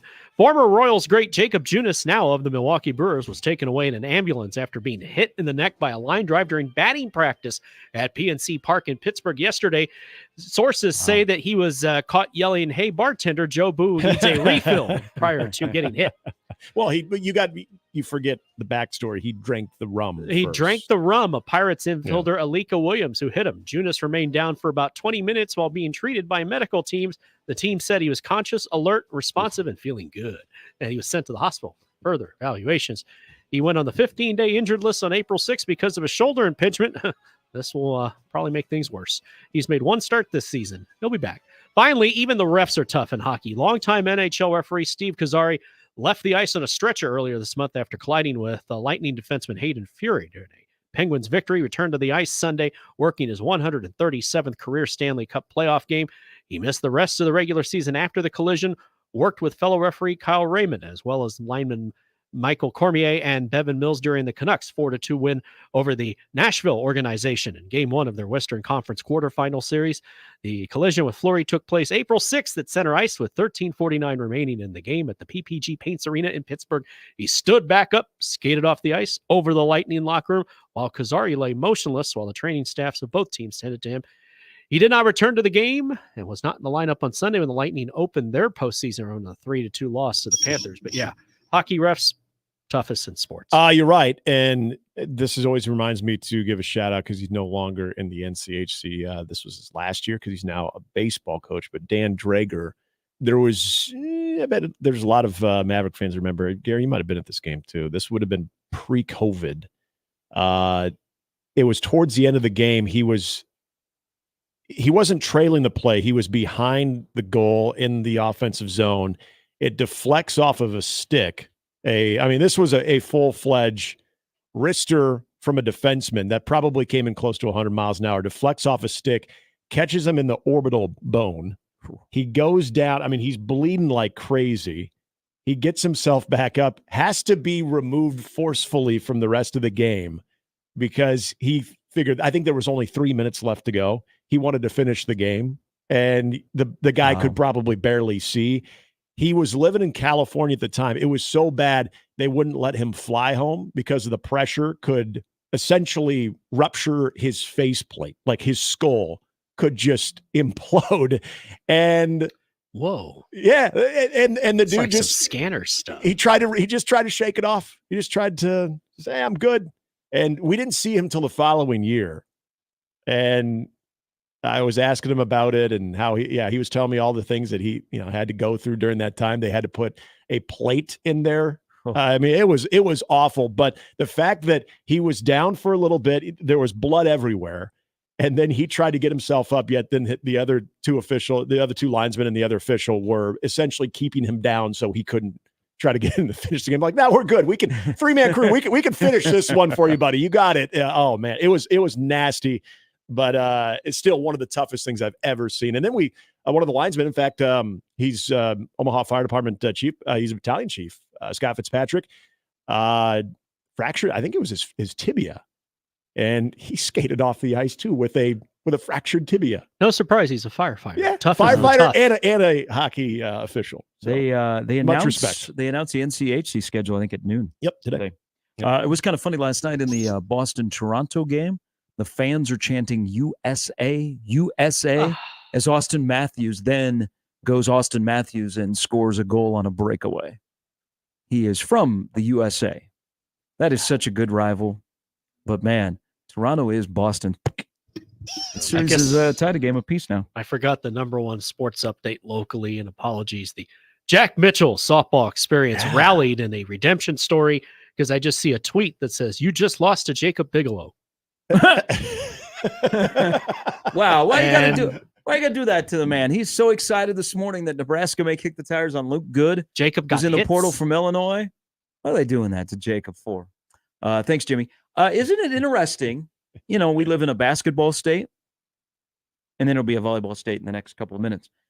There are 3 Division I basketball programs. All 3 have men and women. So this is a day of doing math. Mm-hmm. How many coaches would that be total? Total head coaches? That'd be 6. 5 of them have received contract extensions in the last 40 days. Yeah. Greg McDermott, Jim Flannery, Fred Hoiberg, Amy Williams, and Kerry Banks. What do they got against Crutch? I guess he was a little late to the party. He's the most recent addition there, so he'll get his, right? I mean, after 2 years, you're not extending. Yeah, what the him? hell? What the hell, man? I mean, I'd get my agent on the phone with Adrian right now. Yeah. Hey, 5 of the 6 basketball coaches, Division I basketball coaches in the state, they all got extensions. Where's mine? I feel like there's some negotiating power there, especially with your own institution that you're there. Yeah, I was happy for Flan, man. That guy's going to be a lifer at Creighton, and there's nothing wrong with that. He should be. I think they should block out the days for Sokol Arena to host first and second round next year. They're going to be a top 4 seed. All right. Be great. Flan, we were talking about this. I can't remember if we were on the air or off the air during the crossover of one of the, and this isn't even to be dismissive of the type of person he is. He's just one of the most unassuming guys. One of the true, nice, just gentlemen of sports. And you always feel good about success being rewarded and the longevity of Jim Flannery, the transition from the Missouri Valley to the Big East. But more than anything, it's just the way that he's evolved, and it doesn't get talked about as much, how he has adapted his roster from a Missouri Valley roster to a Big East roster to where now you do have to contend with UConn and some other decent teams in that conference, and they have been extremely consistent. But the one thing that's been consistent, if anybody who's known Jim Flannery from even back in the Missouri Valley Conference, is the person himself. He is the absolutely most approachable, friendliest guys. There's just people you want to see good things happen to. He is definitely high on that list. A couple other things there, Jimmy, to add to that update. Little news out of Boulder yesterday. Oh, I did see the green smoke. Nothing with a coming and going, and the guy that is the football coach there treating his football program like AAU basketball. They moved the Buffalo opener up a couple of days. So they are slated to play North Dakota State. They have moved that game from a Saturday. They're going to play on Thursday, the 29th of August. Big Fox? So, no, I think ESPN. Okay. Yeah. So I'm looking at the schedule here. So North Dakota State, Colorado got moved up a couple of days.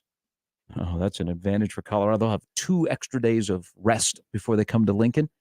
Right now, as of right now, on that first Thursday night where college football, God dang it. We have given up on college football on Thursday nights. We used to have some great Thursday night games. Loved it. But now that the NFL is on Thursday night, we say, here, just, you haven't. Here's Liberty. You haven't inserted the whole thing, but just go ahead. Yeah. But that going into the first weekend, that Thursday night has elicited some really good matchups along the way. This is a bad schedule. I can see why it had to be a television network that said, hey, we're going to pick you up. Can you move your game? And people in Fargo and the people in Boulder agree to it. Southern Utah at Utah. Ooh, rivals. That's a big Minnesota rivalry. because of the state fair. Yes. They play on that Thursday night, just like they did against Nebraska last year. They play North Carolina. Yeah, so that game will be on Big Fox. Yep. Then you have Kansas Lindenwood.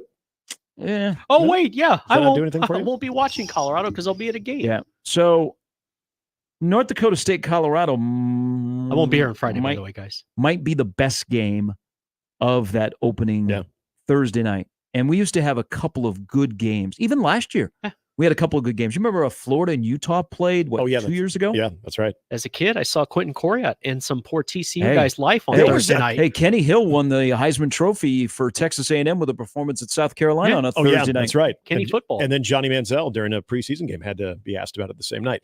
The 95 Huskers started on a Thursday night. Yeah, I remember the SEC. It might have been, gosh, I'm trying to remember. They were on a little bit of a run where they had 2 or 3 years in a row where they had an actual conference game on that Thursday night. I don't remember that happening here in the last couple of years, but yeah, like there were some really good games. I also do remember the year Minnesota played South Dakota State, and it was the year that Minnesota, so it would have been 2019 when they won 11 games. They damn near lost that one to South Dakota State. Like it ended up being a great game. Now, it wasn't a marquee matchup. Nobody was probably college football world wasn't all in on Minnesota and South Dakota State, but with a little bit more of a local attention here. I remember that game. You couldn't take your eyes off that one, wondering if Minnesota was going to survive that. So there's been some good ones. Whether the matchups have been enticing or the games itself have played out okay. So Clemson and Georgia playing Atlanta in the Chick-fil-A kickoff. Let's see here. Notre Dame plays at Texas A&M. Penn State's at West Virginia. Boy, they'll treat James Franklin nicely. Mm-hmm. Miami is at Florida. Glad to see that back together. Other than that, South Dakota State goes to Stillwater. Take on Oklahoma State. That'll be a very intriguing game. I'm going to ride with the Jackrabbits in that one. That'll be a big game for Mullet. I mean, you do not want to lose to SDSU at home. Other than that, then the Sunday night game, which right now there's only one game on Sunday, so you can make your way out to Grand Island to the Nebraska State Fair. LSU and USC play in Vegas. Of course. And then the Monday game is BC at Florida State. Yeah. Usually we get a better game than that. Get it started. That's Labor Day? See, here's Mr. Hot Take when it comes to scheduling Nebraska's opener, which is still wild that Nebraska's first 2 games last year were on the road, is I think Nebraska should play on that Sunday night. Yeah, you said that before. That'd be fun. They don't have much competition. No school. They're kind of a standalone. That's right. There's no school. People don't have to work the next day. Majority of people don't have to work the next day. Just get silly. It's a great lead up. You don't get lost in the opening Saturday of college football. Didn't you guys talk to the organizer last year, Big Ten Media Days? You and Connor of college football? No, they saved the dude's life at the grocery store. What's the sponsor of that game? It's the Chick-fil-A. Yes, you guys. You guys talked to him, and he said, "Let's be honest, we talked to him because he gave us free Chick-fil-A cards." Well, even better. I remember him mentioning that, and this I don't think goes as any surprise. Hey, you start winning games, but I know he did mention that Nebraska has been very attractive as a possible future schedule on that Sunday night. I'm not making that up, right? I remember him talking about the value of Nebraska, that they definitely would be under consideration. Yeah. I don't know if he said that to every. Because they would bring. I don't know if he might have said that to Northwestern when they were talking to the Northwestern radio group or Louis Vicaire. UTEP Nebraska has all the feelings of a 6 p.m. They BTN said game. UTEP Nebraska has all the feelings of a Sunday night game. That would be amazing. Oh, you got 6 p.m. pay-per-view. Hey, 6 p.m. BTN. You play UTEP. You have no idea who you're playing. Are you playing the Broncos? Or are you actually playing UTEP? Well, what are those uniforms? They also look like Illinois. UTEP, Illinois. I don't know. This is not good. Then they said, okay, they busted out their Orange Crush uniforms. But a reminder, thank you, listener, diehard Colorado Avalanche fan. He said the Chick-fil-A guy won in Nebraska when they hired Frost because of UCF's playing in the Peach Bowl and winning a national championship. Okay. They were going to invest in Golden Tee machines for the. That's right. So if you think that any of the excitement towards Prime will die down, will be muted until they do something this year, it just changed yesterday when they moved that game to a Thursday night. It'll be a spectacle for ESPN, and Colorado will be back playing on that date. And probably ESPN will go all in, and I bet ESPN does game day from there. Yep. Then they will move, and they will go to Atlanta and ahead of Clemson, Georgia. As a Bison radio alum, I guess I'll have to wear green that day. Absolutely correct. That is exactly what will happen. Yeah. I can't get lost in the weeds on Saturday. Yeah, this is obviously a very good thing for Prime if you want to continue to enhance the brand and get a lot of that attention. By the way, they may be losing their starting running back today. There are rumblings out of Boulder that, they got Hayden from Ohio State, who was not a bad running back, but he was buried on the depth chart in Columbus, and they got him yesterday. They may be losing Edwards. Ooh. I thought he was a favorite of Prime. Yeah. At least he was. That's going to change my whole theory that he treats his college football program like AAU. That's what it is. It's like AAU basketball to him. Mm-hmm. You put a super team together. You got your kids' friends that come and play. I wonder where Dylan you get would to pick go. your team. Kids' friends. Yes. They're like, they've been playing since they were 12. All right. Sam McEwen is coming up next. The spring game, of course, coming up at 11 a.m. on Saturday. Lots of fun. Carnival games for the kids, petting zoo. That would be We're great. honoring the ex-Huskers. We have bouncy castles. Matt all of Rule that with stuff. a llama? Less football, more fun. A cat? That's how it should be around here. Less football, more fun. Yeah. Then we don't have to worry about if it's bad football because we're having fun. Exactly. And then when we stop having fun, we're like, hey, what about that football? And we're like, Yeah, you know what? I had fun. I like that bouncy house looks pretty good. Yeah. Let's go see Sip with his camel. It was a good time. We had fun. They're going to have bouncy houses set up on the, well, that's right. The Edward track is gone. R.I.P. They should be giving free tours of the new facility there. While they're getting dressed. Well, I didn't say that. Gee, whoa. You're taking people in the line. No. No. Wait a minute. I get fan engagement, but this is taking it to you added that part. I just said, hey, let them tour the new facilities. Would you like to meet Coach Rule? Put some bouncy castles on the turf right there next to the. As fans are touring the facilities, They're just going through their while players are showering, and then as one person gets away from the tour and takes a closer look, Jimmy, you did not hesitate on that one at all either. You jumped right all over that out one. from beyond the wall. Yeah. Hey, there's Chris Hansen. GBR.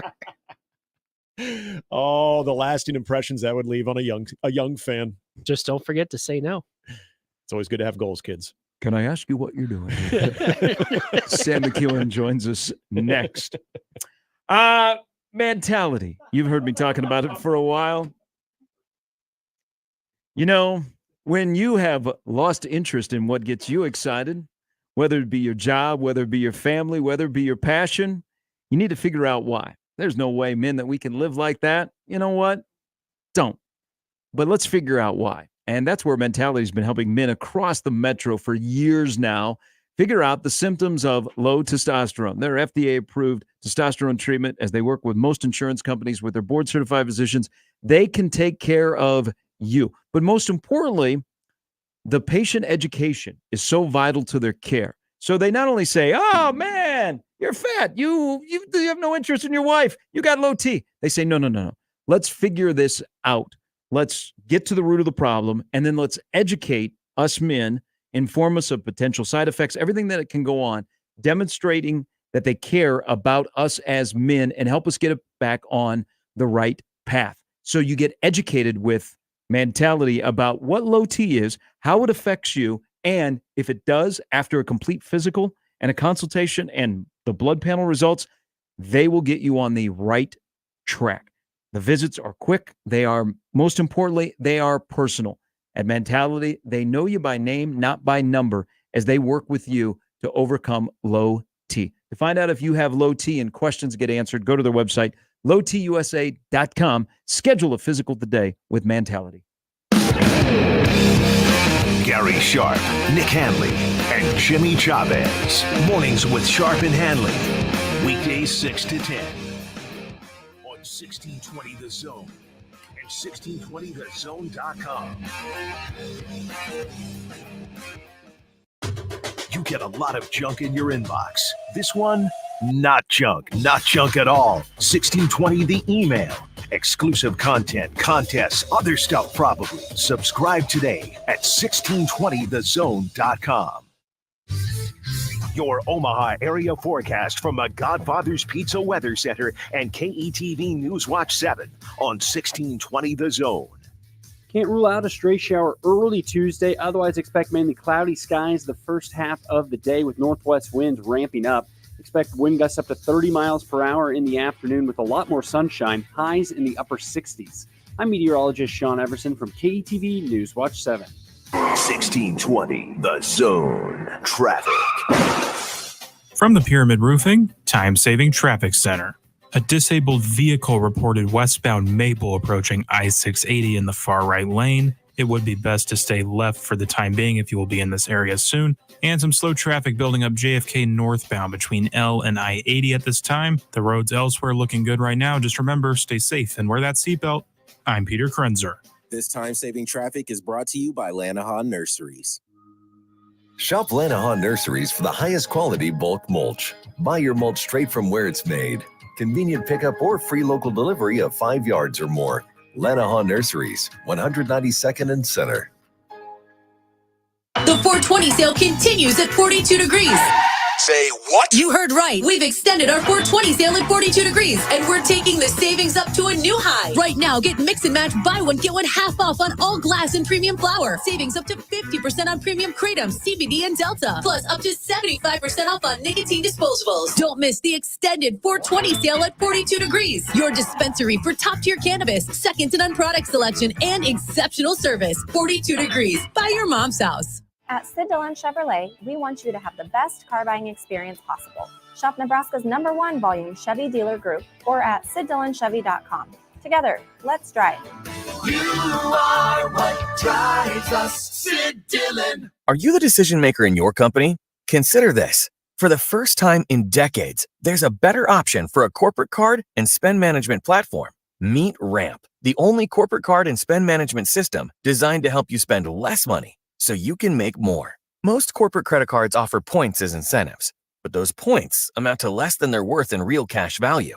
Ramp's corporate cards offer you cash back, real money in your pocket. Plus, you control who spends what with each vendor, and Ramp software collects and verifies receipts automatically, which means you'll stop wasteful spending and close your books in hours instead of days. Businesses that use Ramp add up to 5% to their bottom line the first year. If you're a decision maker, adding Ramp could be one of the best decisions you've ever made. And now, get $250 when you join Ramp.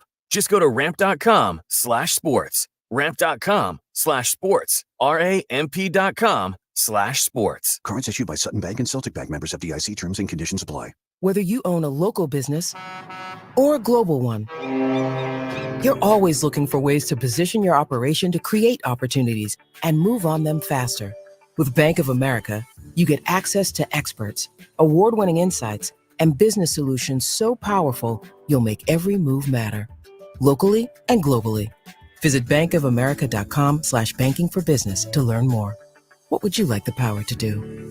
Copyright 2024 Bank of America NA. Getting quality employees to fill positions in your company is essential, but finding those people can be a major hassle, unless you use ZipRecruiter. ZipRecruiter makes finding quality people a breeze. And right now you can try it for free at ZipRecruiter.com/radio. With ZipRecruiter, one click sends your job to hundreds of top job sites. But more than that, ZipRecruiter's advanced technology identifies the candidates with the skills you need, sends you a list of great matches to review, then actively invites them to apply for your job. And the results speak for themselves. 4 out of 5 employers who post on ZipRecruiter get a quality candidate within the first day. That's right, the first day.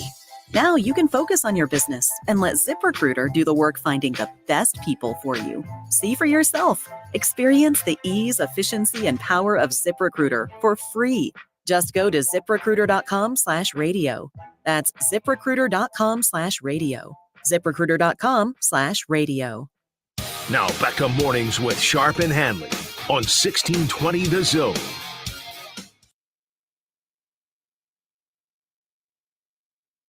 Whoa, I'm reading on the internet. Teams might be moving down.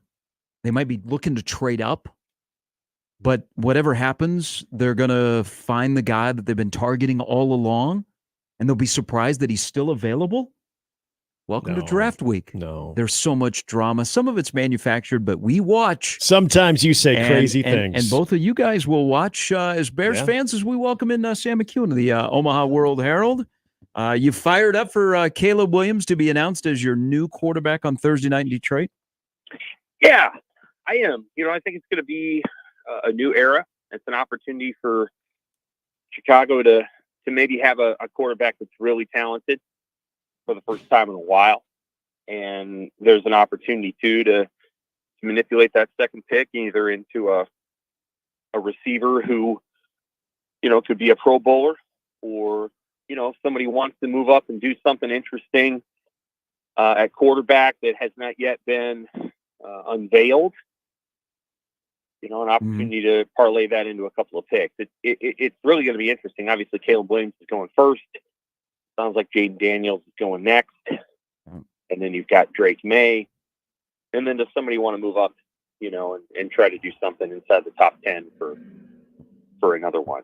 And I mean, I don't know. I think that's going to be probably part of the fun part of draft night is figuring out which quarterback, sneak into that top 10, whether it's McCarthy or Phoenix, or I've heard Bo Nix is not going to be a first round pick. So I don't know. I haven't followed that part of it as closely as the other 5 guys.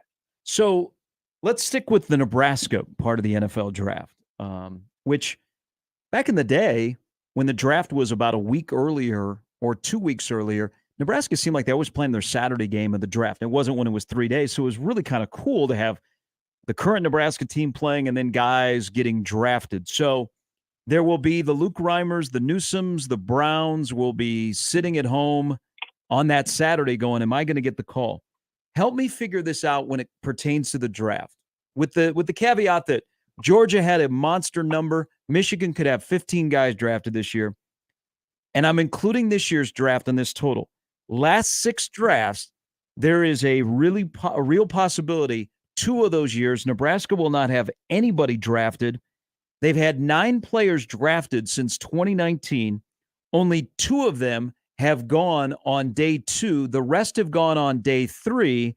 But of the 9 that got drafted, Sam, they all are on active rosters right now. And there are a couple of free agents that are on active rosters. So how do we sift through Nebraska's draft history in the last 5 years? Nebraska is probably producing a few more draft quality players than NFL teams are recognizing. I think that's one thing. Do you think that's a component of winning? They're not winning enough so you don't get noticed? I think it's a component of winning. I think it's a component of constantly switching systems. I think it's a component of, I don't know how much of a NFL style offense Scott Frost was running. And I think that the defense that Nebraska is running right now is not what I would necessarily call like specifically NFL style. There may be some of that. Some of it is guys don't get invited to the combine. Some of it's not great 40 times. Some of it's the fact that, recruiting, Nebraska's recruited some 4-star kids who didn't pan out and left. They didn't develop those guys. And some of the guys that have panned out are either walk-ons or, low 3 stars that, if you look at the draft guides, and I always look at the athletic, and it's really, really good. They go through the whole thing. They go all the way back to their high school days, and they give you the dossier on their history and all those things. Like, a lot of times NFL teams are defaulting to some teaching points or some evaluation points that might be surprising to people. They're looking for traits, sometimes more than production. And so, but Nebraska has done better in terms of, yes, you're right. All these guys are on active rosters. All these guys are good players. I'd be surprised if Nebraska gets the draft pick this weekend, but you never know. I mean, maybe 1, maybe 2, late round.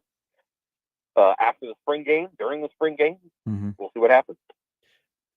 Speaking of the defensive side of it, you think about this program getting to where it wants to be in year 2 under Tony White. You've got some guys there on the defensive line that project. You've got young players that project. Sam, if this defense moves forward and is able to sustain what we already saw from a year ago, and then we get into the NFL draft conversation, you mentioned the system. Which position group do you think could ultimately benefit from this system when it does come to your NFL draft stock? I think the defensive line could benefit. And I think next year you'll see the defensive line produce at least one, perhaps two NFL draft picks. I think because you have an opportunity to kind of play up and down the line a little bit. Nash Huntmaker obviously has just primarily been a nose, but everybody can kind of do a little bit of everything. So you're getting an audition, a debut at a bunch of different positions, and I think that's probably helpful. The system that Nebraska wants to run as it affects linebackers, certainly. If you get guys that can really rush the passer off the edge, all the better. All the better. So it'll produce a good jack linebacker. But those interior guys can, in theory, be a little bit smaller. They can be. They can roam a little bit.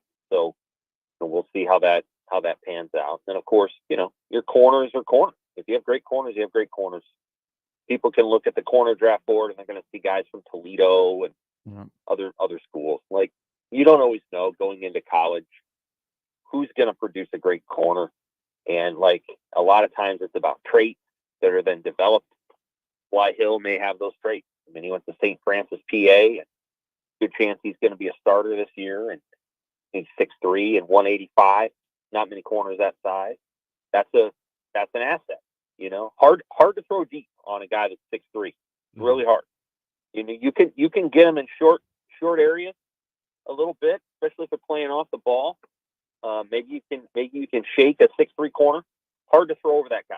Hard to get deep balls on that height. So, I think Nebraska will do better in subsequent years in the NFL draft. I think this year it could be just one or two, or maybe not. Hey, isn't it wild that in a short amount of time, you brought up Bly Hill's height, that they're going to shift to, man, we might see a run of cornerbacks at Nebraska or even safeties that are 6'2", 6'3", or taller. That flipped pretty quick. It did. And, again, there's lots of great qualities about having guys across the line that are like that. Alabama is able to do that. Few other defenses too. There's incredible advantages if you have the right talent at all those positions. And, it relates to not really playing radius, but it's hard to throw over it. If a guy's a step behind his stride and his bail, if he's got good technique, his arms are getting in the way of deep passes a little bit more often. It's not foolproof. I mean, Tyreek Hill can run it past anybody, but yeah, that's helpful for sure. I think Mario Buford's going to be in the mix for 3 or 4 years. He's 6 foot, 5'11". So, great corners are also that height too. The safety spot, you're going to have some taller guys eventually. I think Marquise Buford and Malcolm Hartzog are going to play as well. You can kind of do that a couple of different ways. Like there's actually some, in theory, advantage to being a little bit smaller corner against the big receiver if you're physical. You can get inside their, inside their pads and be real physical at the line of scrimmage. And then you're often a little tougher in those short areas because you're able to burst faster. But I mean, who doesn't like a 6'2" corner? That's just an incredible advantage if you're able to get that guy to break on ball, short passes, and he can come inside. Lamar Jackson got there, I think, for Nebraska late in his career. Prince Amukamara was 6'2", 6'1", and almost impossible to go against his senior year. He just really couldn't. You really couldn't do much, and he was really physical too. And so I'm sure that's what they're hoping from Bly Hill. Hey, a good conversation that you were having, and during Matt Rule's media availability over the weekend, and it got into the third down element, especially with defense. There was something that you brought up in your write-up just recently that I wanted to get your overall takeaway, and that is not just third down conversion rate, but opponents throwing 70 third down passes a year ago and completing basically 59% of them, and then 23 of those being converted into first downs, compared to Michigan that was allowing 17.6%. Michigan aside, what did that tell you about Nebraska's defense this year and the personnel they have this year? Last year, I should say, the defense last year, and the personnel they have this year to try to correct that? I think they're trying to improve their 4-man pass rush. And, so what does that look like on the interior? Who comes in on third down? Let's say in theory, you've got it siloed so that when you get to 3rd and 8, and I didn't get into this with Rule, and maybe he wouldn't have said this, but, usually when you're in 3rd and 8, 3rd and 9, 3rd and 10, they're going to have to make personnel switches. So in theory, you can get the guys you want on the field for 3rd and 9 because the offense is doing something. What is that 4-man personnel? I could guess at it. Maybe it's Jamari Butler, James Williams, who I think is probably pretty good. Elijah Judy is a good interior pass rusher, and then maybe you got a 4th guy. What are those guys on 3rd down? They have a pass rush package. They used that at times last season. I think that'd be probably something to watch a little bit. So better 4-man pass rush.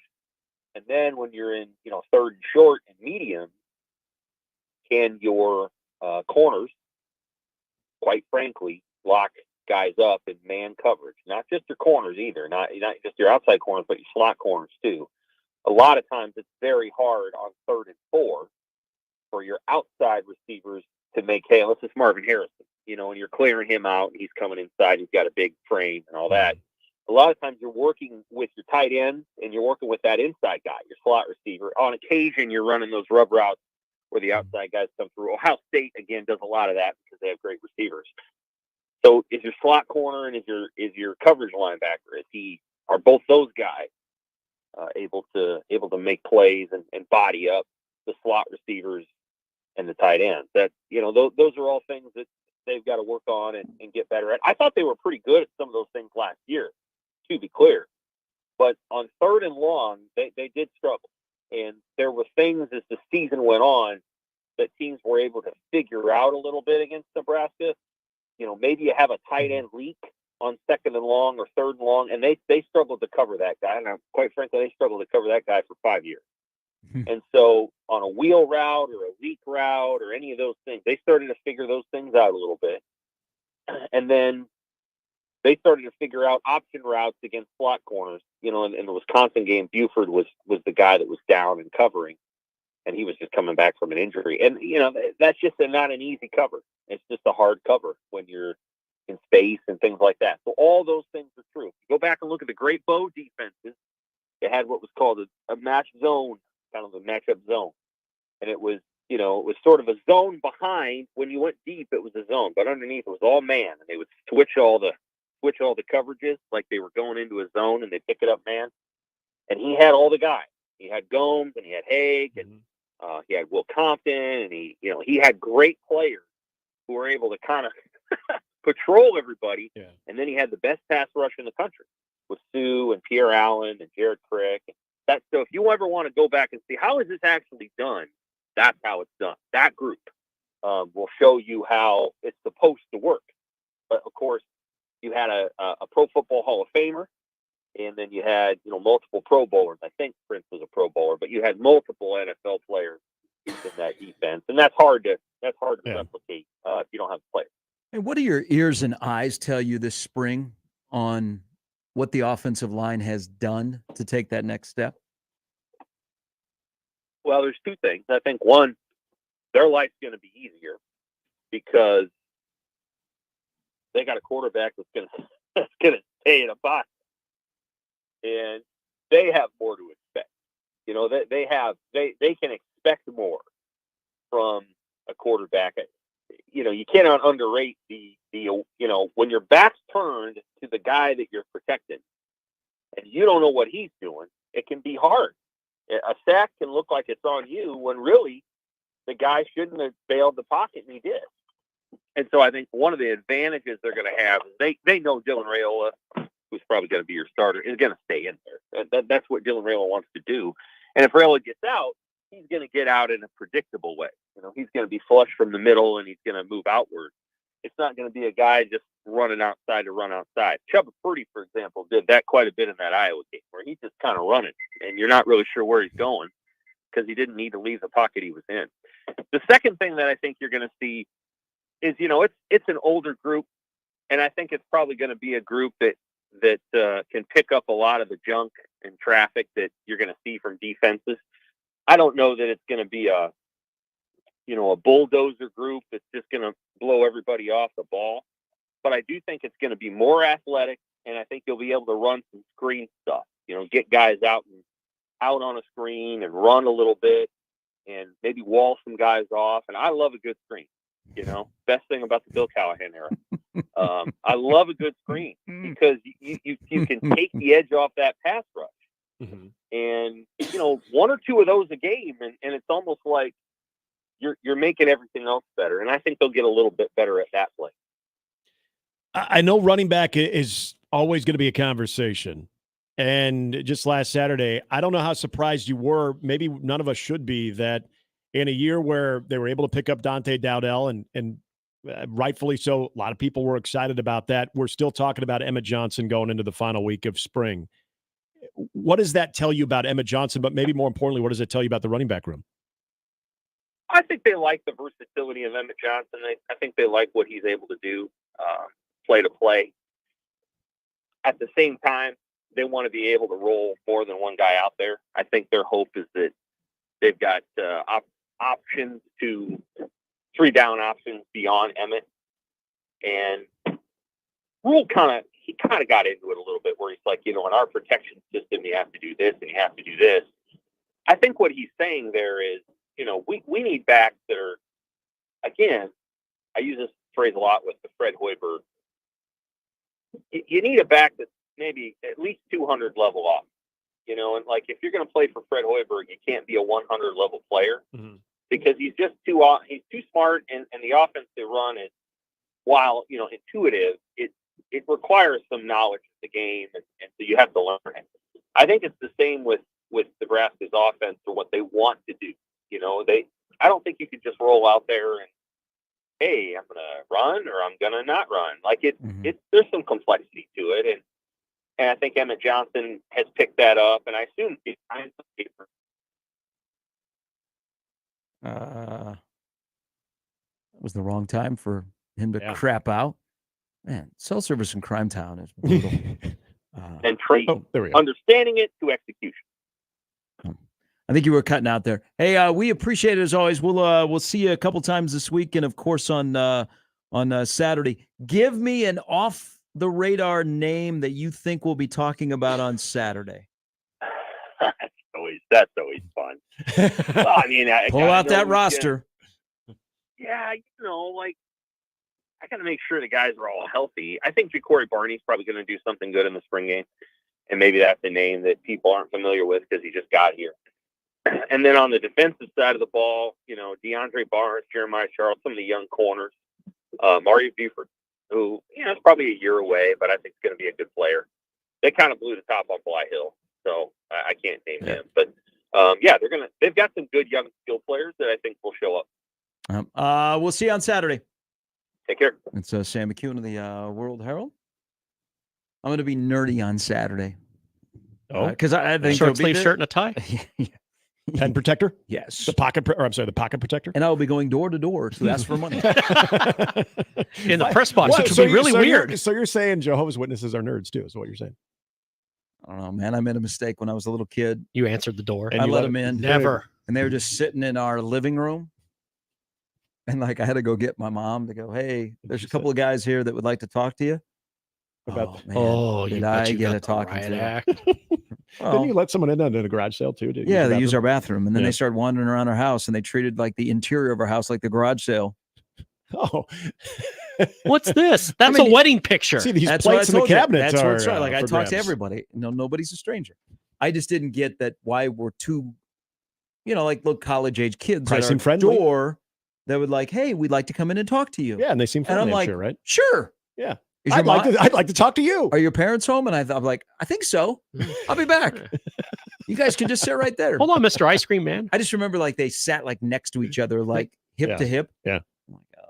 They can have one without the other. Like older Gary would have been, man, this is creepy.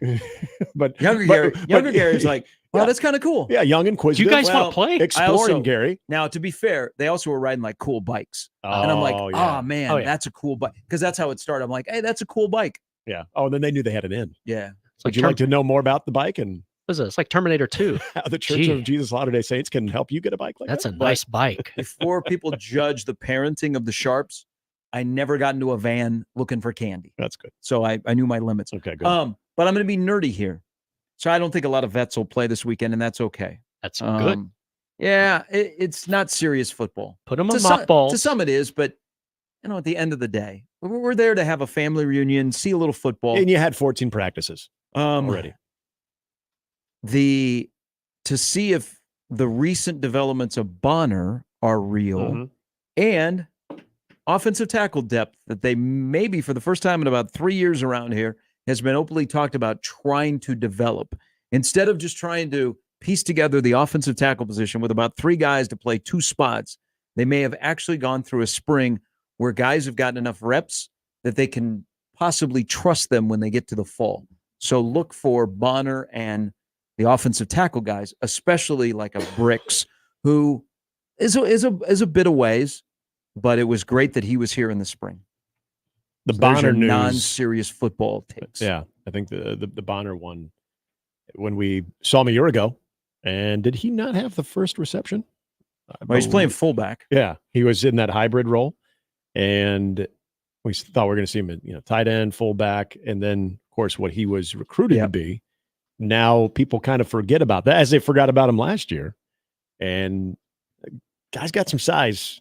And if he's making some strides back at the wide receiver position, obviously that only strengthens it. So yeah, that's a good call on certain players to watch that are all of a sudden back on the radar right there too. And no complaining if the game is boring.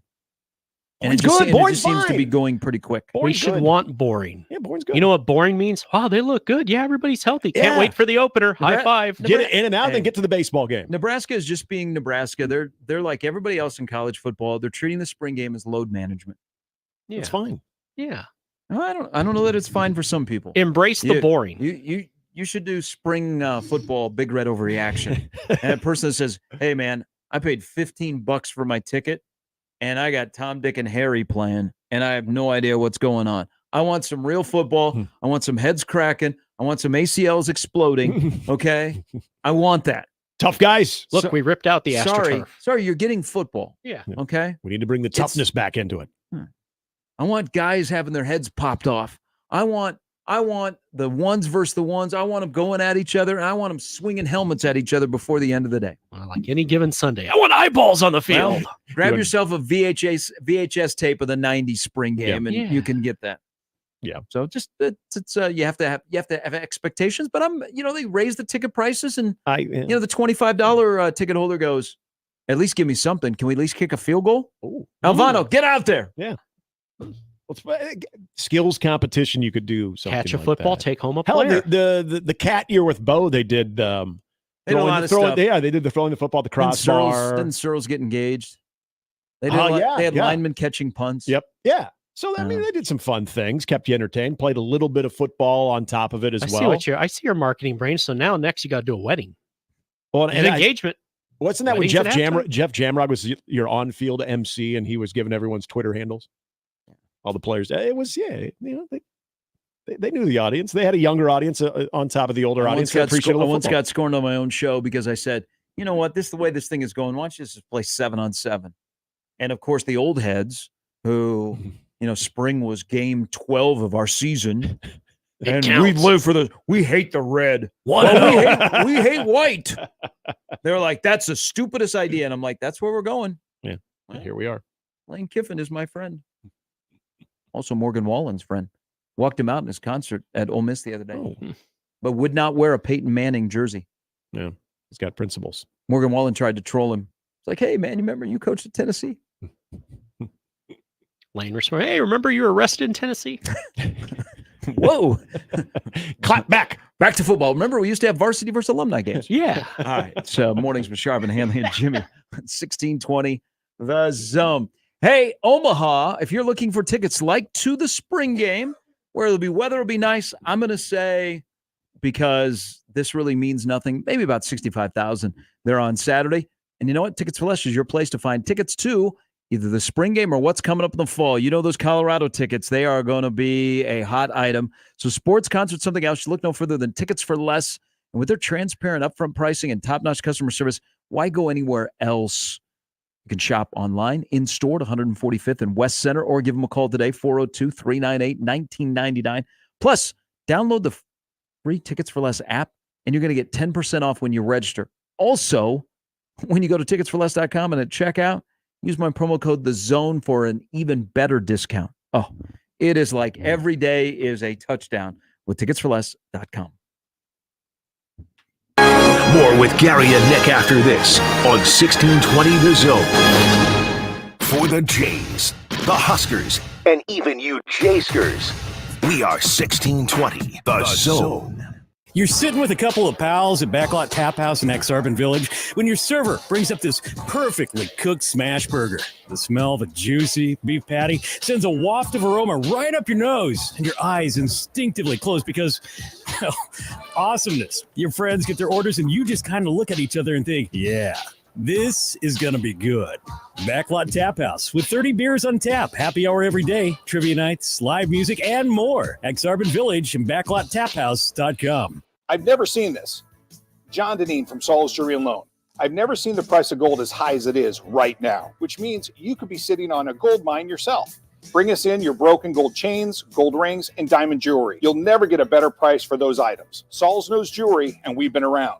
And we've never seen gold this high. Sell your gold with confidence at Saul's Jewelry and Loan at any of our 6 convenient locations. Find it all at Saul's Jewelry and Loan. You'll find it all at Saul's Jewelry and Loan.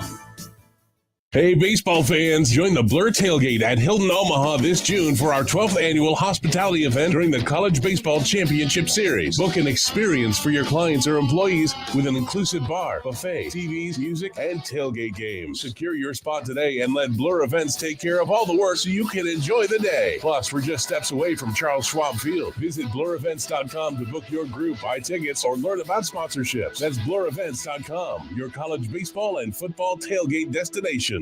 Like eating out? Like saving money? Then get to Cobb's at 180th and Center, Shadow Lake Town Center, or 72nd and Jones for their daily specials. Tuesday is $3 off all burgers and sandwiches. Wednesday, buy any specialty pizza and get a one-topping 50% off. Then Thursday, all wings are $1 each when you order 10. And this just in, all Cobb's locations now offer their own delivery service. Click CobbsPizza.com to see the menu. Cobb's, pizza, and so much more. At Progressive, we know how much you love your recreational vehicles, so we decided to record this commercial in an RV. With a family on vacation. Mom, who are these people? Oh, that's Flo and Jamie. They're recording a commercial, sweetie. Don't they do that in the studio? Oh, normally. No. But we wanted to feature a family who bundled their home and RV and saved with Progressive. Yeah, it looks like you're all out of chips. Okay, I think we'll just drop you off at the next gas station. Bundle your home and other vehicles with Progressive. Progressive Casualty Insurance Company, affiliates, and other insurers. Not available in all states or situations. Every Mother's Day, I stress out trying to find that perfect gift. But this year, I finally found it. The Skylight Frame. The Skylight Frame is a touchscreen photo frame your whole family can upload photos to. Even if you're all spread across the country, Mom and Grandma can share your favorite moments. The Skylight Frame is simple to set up and use. In minutes, your family can email photos straight to your mom's Skylight Frame and surprise her with those special moments. And for that perfect Mother's Day unboxing, you can preload the Skylight Frame with your favorite photos for Mom, and it'll be ready when she unwraps her gift. It's the perfect way to touch her heart and bring you all together, wherever you are. It's the gift of connection. And now, as a special limited-time offer for our listeners, get 15% off your purchase of a Skylight Frame when you go to skylightframe.com/radio. That's SKYLIGHTFRAME.com/radio. Get 15% off your Mother's Day purchase now at skylightframe.com/radio. Are you the decision maker in your company? Consider this. For the first time in decades, there's a better option for a corporate card and spend management platform. Meet Ramp, the only corporate card and spend management system designed to help you spend less money so you can make more. Most corporate credit cards offer points as incentives, but those points amount to less than their worth in real cash value. Ramp's corporate cards offer you cash back, real money in your pocket. Plus, you control who spends what with each vendor, and Ramp software collects and verifies receipts automatically, which means you'll stop wasteful spending and close your books in hours instead of days. Businesses that use Ramp add up to 5% to their bottom line the first year. If you're a decision maker, adding Ramp could be one of the best decisions you've ever made. And now, get $250 when you join Ramp. Just go to ramp.com/sports. Ramp.com/sports. RAMP.com/sports. Cards issued by Sutton Bank and Celtic Bank, members FDIC. Terms and conditions apply. Now back to Mornings with Sharp and Handley on 1620 The Zone.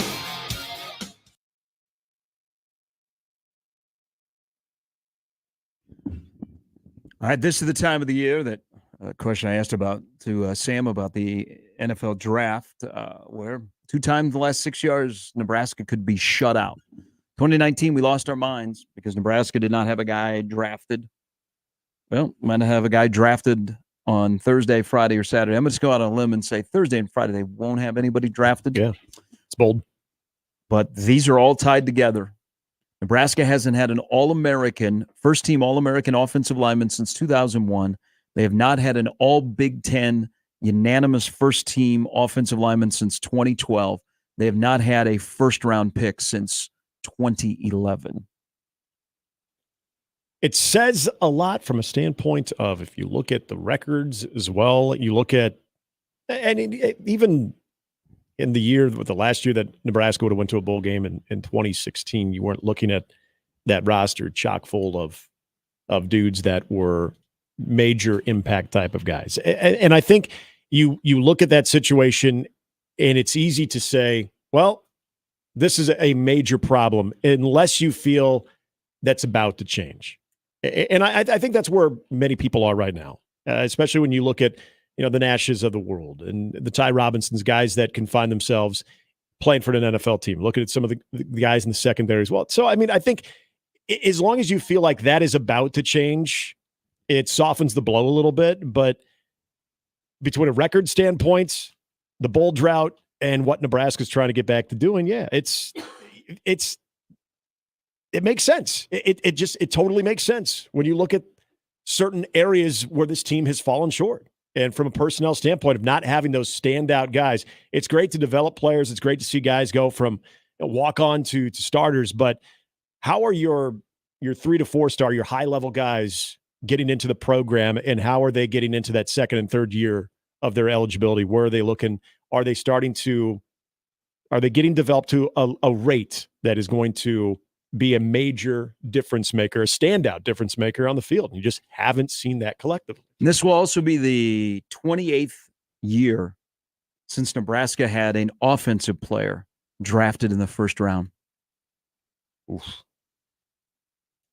That is a little bit more mind-blowing too, when you think of that side of the football, and whether it's a skilled player or an offensive lineman. It just, even in some of the better years that Nebraska's had when they've been a 9 or 10 win season, the offense has not been an elite offense. 28 years. LP? Mm-hmm. Yeah. Jeez. Last offensive player from Nebraska to go in the first round of the draft. Now, Nebraska's had first-round guys since then, but they've been all a run on defensive guys. 1996. With the 6th overall pick, the St. Louis Rams draft Lawrence Phillips. Yep. All right, a little bit later, Brian Christopherson will join us from Husker 24/7. There is some media availability today. Nebraska's practicing today. A couple more practices, and then a scrimmage that'll come your way on Saturday at 11 a.m. Don't forget, you can join us for our roundtable out at Oscars coming up on Thursday over the lunch hour. Stop by. Great folks out there. We'll have great conversation on the spring game. Great food, too. Yeah. That's all to come. It's on Thursday. More information is up on the website, 1620thezone.com. And while you're there, sign up for the email blast. And you know what? Just click on a lot of different things. That's what you can do there. Yes. It's Mornings with Sharp and Handley and Jimmy on 1620 The Zone. Hey, the road to the NBA Finals starts now. And new customers on FanDuel, you can go on your own playoff run. Sorry, Orlando. $150 is coming your way. Just place any $5 bet, and you'll get $150 in bonus bets, win or lose, to use during the NBA playoffs. And will the home teams keep the streak alive? Wolves are favored tonight by 2.5. You've got the Bucks favored by just 1.5, and the Clips at 2. Actually, Dallas is favored 2.5 tonight on the road. But it's not just getting in on the lines right there, too. You can get in the over-under totals, first basket score, and more. Join in by going to FanDuel.com. Use the promo code ZONE. That's FanDuel.com/zone to get started. FanDuel, official sports betting partner of the NBA. 21 plus and present in Iowa. First online real money wager only. $10 first deposit required. Bonus issued as non-withdrawable bonus bets that expire 7 days after receipt. See terms at sportsbook.fanduel.com. Gambling problem? Call 1-800-BETS-OFF. Mornings with Sharp and Handley. on 1620 The Zone and 1620thezone.com. Live from the Host Coffee Studio, this is 1620 The Zone. 1620 The Zone. Traffic. From the Pyramid Roofing Time Saving Traffic Center. A vehicle fire has the left lane blocked I-29 southbound just before 16th Street. Proceed with caution if you will be in this area soon. And traffic is picking up Dodge eastbound starting around 180th down to 156th. Opposite direction Dodge westbound slow between 108th and 120th. If you're traveling I-80 eastbound, not very fast between Q Street and 84th currently. And pretty slow JFK northbound between Childs and Gilmore. Please stay safe and wear that seatbelt. I'm Peter Krenzer. This time-saving traffic was brought to you by IBEW Local 22. The electrical market requires your company to adjust to an ever-changing field. IBEW Local 22 gives you flexibility with access to journeymen, apprentices, and proven training programs. Call Bob at IBEW Local 22 for details at 402-980-7596. The most wonderful time of the year is upon us again. No, not Christmas. Oyster Fest at Shuck's Fish House. This Wednesday and Thursday, get $8 a dozen East Point oysters plus many other specials. All 3 locations. Find out more at shucksfishhouse.com. Let's go on a fishing trip you will be talking about for years. The best walleye fishing trip ever. Join me, Crash Davis. We're going to travel to the walleye capital of the world, September 15th through the 19th aboard a deluxe motor coach. Travel with me to Ballard's Resort on Lake of the Woods. Pricing includes round-trip motor coach transportation, 4 nights lodging, 3 days of fully guided walleye fishing, and all of our meals. Go fishing with me, Crash. Your best trip ever. Sign up at ballardsresort.com. ballardsresort.com. And set the hook. Timber Creek Pizza Pub and Grill serves pizza with an unforgettable pizza sauce and unique combinations of bold flavors. Try customer favorites like the Crab Ragoon Pizza, Mountain Man, or the Upset Grizzly Bear. There are daily specials and menu items like tacos, salads, wings, and burgers. Stop in and check out Timber Creek's family-friendly dining environment while enjoying a popular adult beverage. Timber Creek Pizza Pub and Grill at 178th and Harrison and at timbercreekpizzaomaha.com. The countdown is on for the 2024 NFL Draft, presented by Bud Light. Catch all 7 rounds, 3 days, live from Detroit. April 25th to 27th with NFL Network Draft coverage presented by Verizon. And on ABC, ESPN, ESPN Deportes, and streaming on NFL Plus. It all starts Thursday, April 25th at 8 p.m. Eastern. Visit NFL.com/draft for more information. Rocket Mortgage, official partner of the NFL Draft. Tickets for less. Best seats, best prices, no service fees. Shop ticketsforless.com. KOZN Bellevue, Omaha, Council Bluffs. This is 1620 The Zone. And we're back. Mornings with Sharp and Handley. Here's Gary, Nick, and Jimmy on 1620 The Zone.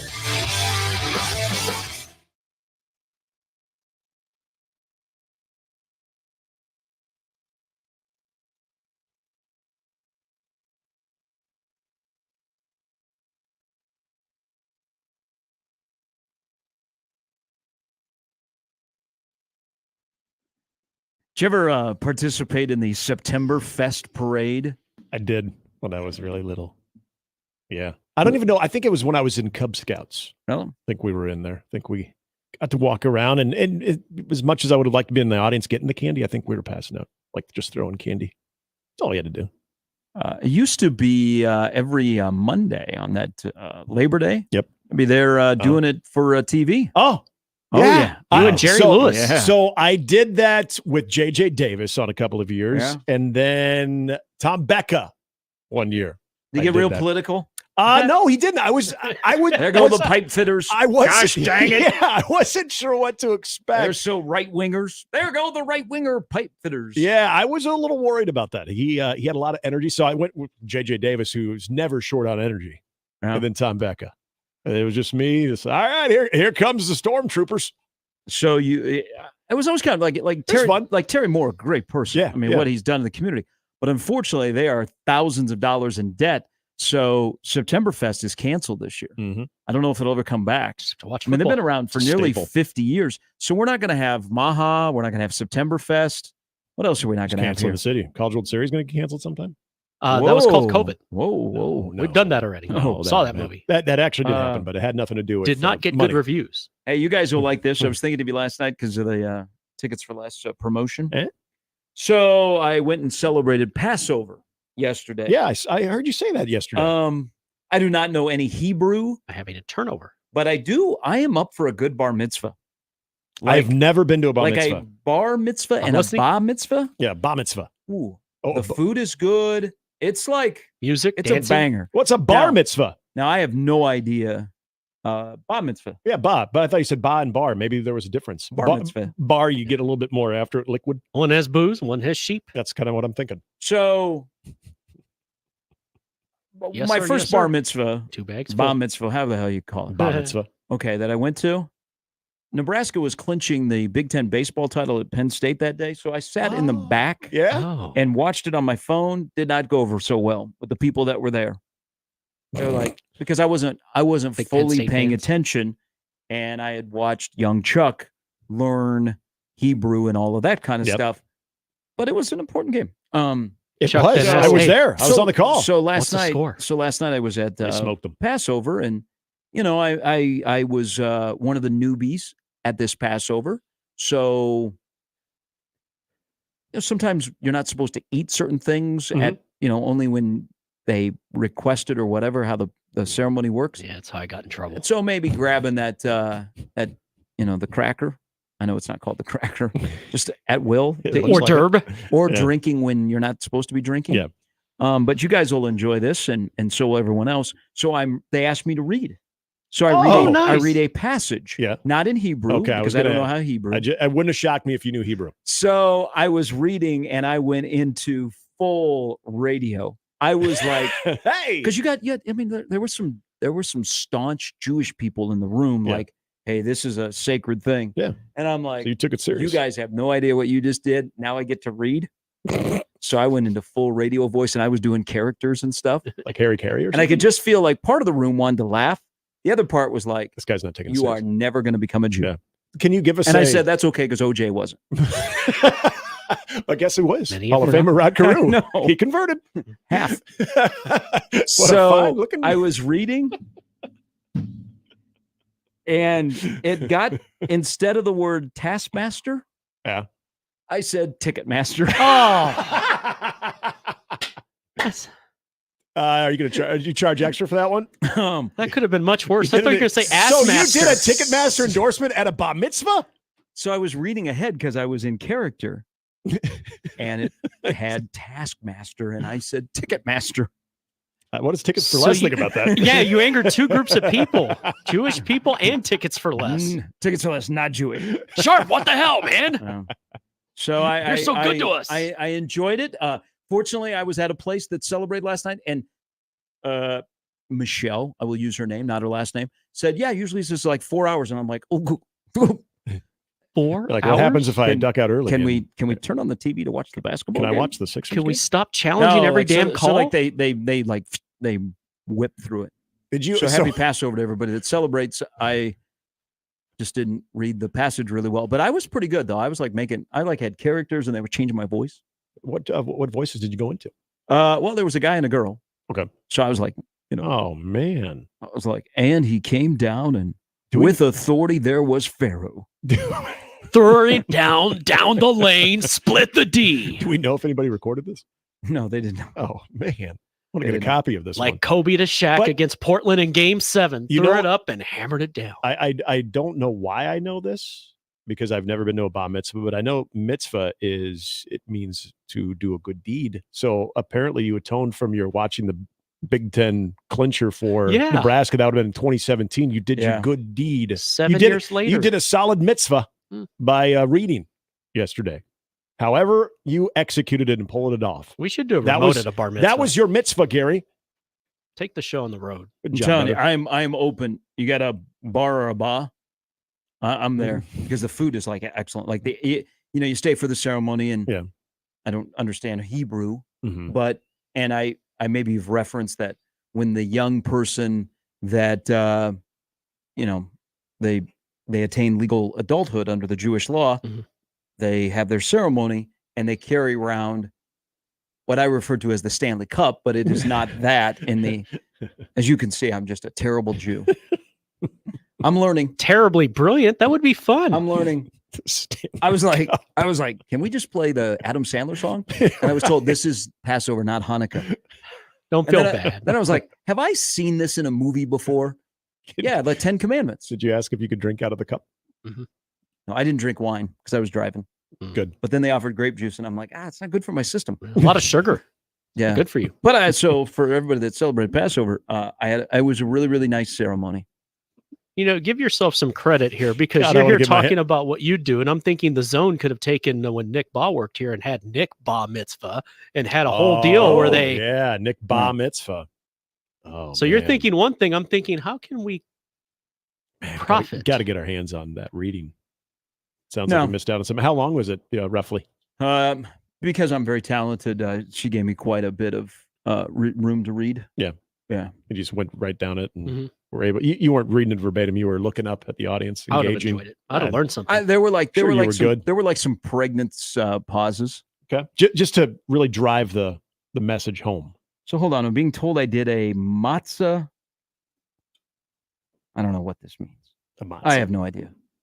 So I could actually look up the reading, like what you actually read. I just know if I was still there and that Knicks Sixer game was still going on, I would have been like livid. I'm glad you weren't reading when the buzzer beater happened. No, that'd been pretty late. That would have been one hell of a mitzvah. That'd been quite the party. And Joel Embiid, he parted the lane and he came through. But then there was a sacrifice of his hook shot taken back the other way. Amen. Yes. Preach, brother. About that Knicks game last night. This is why I'm never invited anywhere. Yeah. I think if I had been like a stranger to a lot of people in that room, I would probably be scorned. They just knew you. But they're like, that's scary. Yeah. Which my bar is like really low. Yet they still let you do the readings. Well, because they were letting everybody do the ratings. Oh. Like they had one person that was reading last night. Ooh, not very good. So did you learn about this? What was the struggle? The A came after the N, and then they snuck in a B there. Yeah, they were not a very good reader. Did they tap you on the shoulder while you were there? Would you? No, from afar. Michelle was like, Gary, would you like to read? And I went, yes, I did.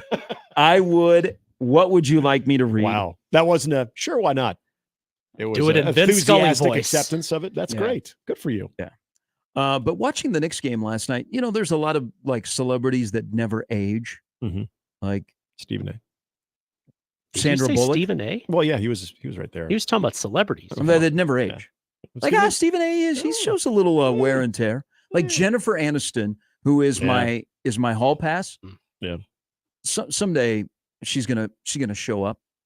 You never know. She never ages. Gabby Union never ages. Yeah. Gabby Union could be. If you told me she was 21, I'd believe you. Naomi Campbell. Yep. Never ages. Keanu Reeves never ages. True. Paul Rudd never ages. That's another good one. Beyonce. Yeah. Never ages. She's got a country banger out there, by the way. Who doesn't? Good album. Really, really good album. Boy, they have Sweet 98 plays that all the time. Yeah, they do. Mario Lopez. He does not age. Yeah. He looks better now than when he was on Saved by the Bell. He does. I believe he's 67 now. Angelina Jolie. It's that blood that she and Billy Bob. Yeah. Like, have you seen Cindy Crawford lately? She doesn't age. Marissa Tomei does not age. Yeah. Do you know who last night they kept showing? Steve Phillips doesn't age. I think when he was in his 20s, he had white hair and white goatee. At the game last night, he does not age. Sting. Yeah. Yep. Sting does not age. Still driven to tears, but doesn't age. I mean, he looks like exactly the same from 20 years ago. Can we say Billy Idol does age? Yeah. When you're a hard rocker, though, you've lived that life. You're eventually going to show it. His face shows it, but he's also very old. Saw Joe Walsh a few weeks ago. I mean, life was very good. I remember seeing the Steve Miller Band at the State Fair. Now, I used to think that he doesn't age, but I've seen recently, because he's promoting the NFL draft being in Detroit. Eminem. Yep. He doesn't age that much. No, and it's now taken on a different look because he's just leaned into, I'm assuming, just the natural color of his hair, not the bleach white that he was so popular with. But now he's got the beard. and the hair, everything's dark. When you see how Fred Durst is aging, everyone looks good. The Magic Johnson doesn't age either. No, that's a good point. Yep. Still play, that's but a good call. Sting looks amazing. All right, now I'm getting all this information about bar mitzvah. Now I'm trying to look at Fred Durst, who Jimmy has piqued my attention on. Okay, yeah. You're really going to look down on Christina Aguilera now. Wow. Hey, we all made mistakes in 1999. In one trust picture, me. he looks like Brett Favre now. Interesting.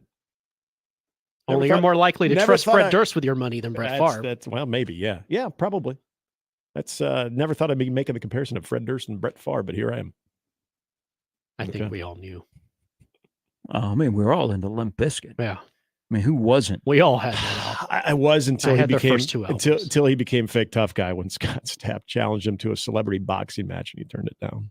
He was talking all kinds of crap about Scott Stapp, and so Scott Stapp just said, "Hey, let's do a boxing match and we'll do for charity." And we'll call it with arms wide closed. Were they going to say no? The winner would be who tapped out after a nookie. They both did it for the cookies because they're old. They did it for that nookie. I mean, everybody did. And then it's not like he was wrong. Fred said, "Man, wait till I go crazy. I'm going to break stuff." Yep. I think at this Scott point, said, "I'm rolling." And he said, like Jimmy said, with arms wide open. Ken emails, by the way, worth pointing out to you. Susanna Hoffs, good God, she does not age. That's not the first time I've heard that. I'm going to have to confirm this. I don't know if many people in my generation. Okay, yeah, know good her. call. Oh, yeah, very good call. Oh. Does she have behind? Is she behind Blue Eyes? 65? Oh my gosh! What's wrong with being 65? No, I'm just saying. Have you seen her? Tell me, at have you seen her? 65? Holy heck! Good for you. I thought Christy Brinkley was the one who could not age, will not age, but she's right up there. Now, Christy Brinkley is almost 70. Is she in her 70s? I don't know. I don't think so. Now, so we ended up watching the Billy Joel thing over the weekend. Oh, yeah, really? It's fantastic. By the way, Reese, huge Billy Joel fan. Really? River of Dreams. Really, you were not so high on that. I wasn't because Billy Joel. I was okay with Billy Joel, but Reese I did in on Uptown Girl, sip out on Uptown Girl. We didn't get to Uptown Girl for Reese, but we were somehow got into. Because he's got two buddies now that live next door, and one kid plays baseball, and they have walk up music at 12. I didn't even know what the hell a walk up song was at 12. But they were talking about his walk-up song, or their walk-up song, and then Reese said that his walk-up song would be "River of Dreams" by Billy Joel because he really likes that song. But but back to Billy Joel. Billy Joel has, from a facial standpoint, has not aged well. But man, there's something about when your talent ages well, and his talent, he's still very good. I'm not a Billy Joel head like Connor is, but I can appreciate Billy Joel because most all of the songs that you heard during that you recognize. From different phases of your life, too, which was great. I highly recommend it. You can get it on Paramount. And it doesn't cut you off on Piano Man, which is also great. I said it cut me off, and I went and bought tickets to go see him this summer. So where at? Coors? Going to Denver. Nice. Yeah. Him and Stevie Nicks. Yeah. Oh, wow. Oh, it's be a good show. It'd be cool if they were at Red Rocks, but yes, they're going to be at the home of the Rockies. Nice. Be nice to see some winning in that We stadium. are... at least as of now, still scheduled because we got the tickets. 30 Seconds to Mars at Red Rock this summer. That's going to be pretty sweet. I've only seen one show at Red Rock, and it was when I was in my 20s. It was Dave Matthews. See if you can talk your way into the upper level parking, not the lower level parking. Just a little tip there at Red Rocks. I'm assuming that's going to come in really handy. Try to get out of there. Yeah. Dave and Red Rocks. I hope the munchies were fantastic after. Oh, it was. There was an odor in the air that night that was unmistakable. It's tree pollen. Coming up, Brian Christopherson joins us in about 30 minutes. We'll sift through some emails and some tweets, as now a lot of you have experienced that special moment when you turn 13 on Mornings with Sharp and Handley and Jimmy on 1620 The Zone. Many of you have had events like that where you're like, man, my son's got to have a suit. And you say, who's got a suit for my son? Well, I'll tell you who. John and Marlene and Seth and the entire crew over at Lindley Clothing, and well suited in the Linden Market, 132nd and West Dodge. Don't rent a suit. Why are we renting suits nowadays? Because you can use a suit for many things, whether it be going to a celebration, whether it be for prom, whether it be for graduation, whether it be for a job interview. And you know what? At Lindley Clothing and Well Suited, you can get a suit for as low as $199 a month. They've got the best brands. They've got top-notch customer service. They'll welcome you when you come in the door, and they're not just there to push things on you. Wonderful conversation. Anything you need, from tailored suits to jeans to sportswear, you can find it at Lindley Clothing and Well Suited. You need a jacket. You don't need a suit. You need a jacket. You can find it there. Simply something for everyone. They'll help get your fit right. They have helped me. Top-notch customer service, great products, the staff, and the prices.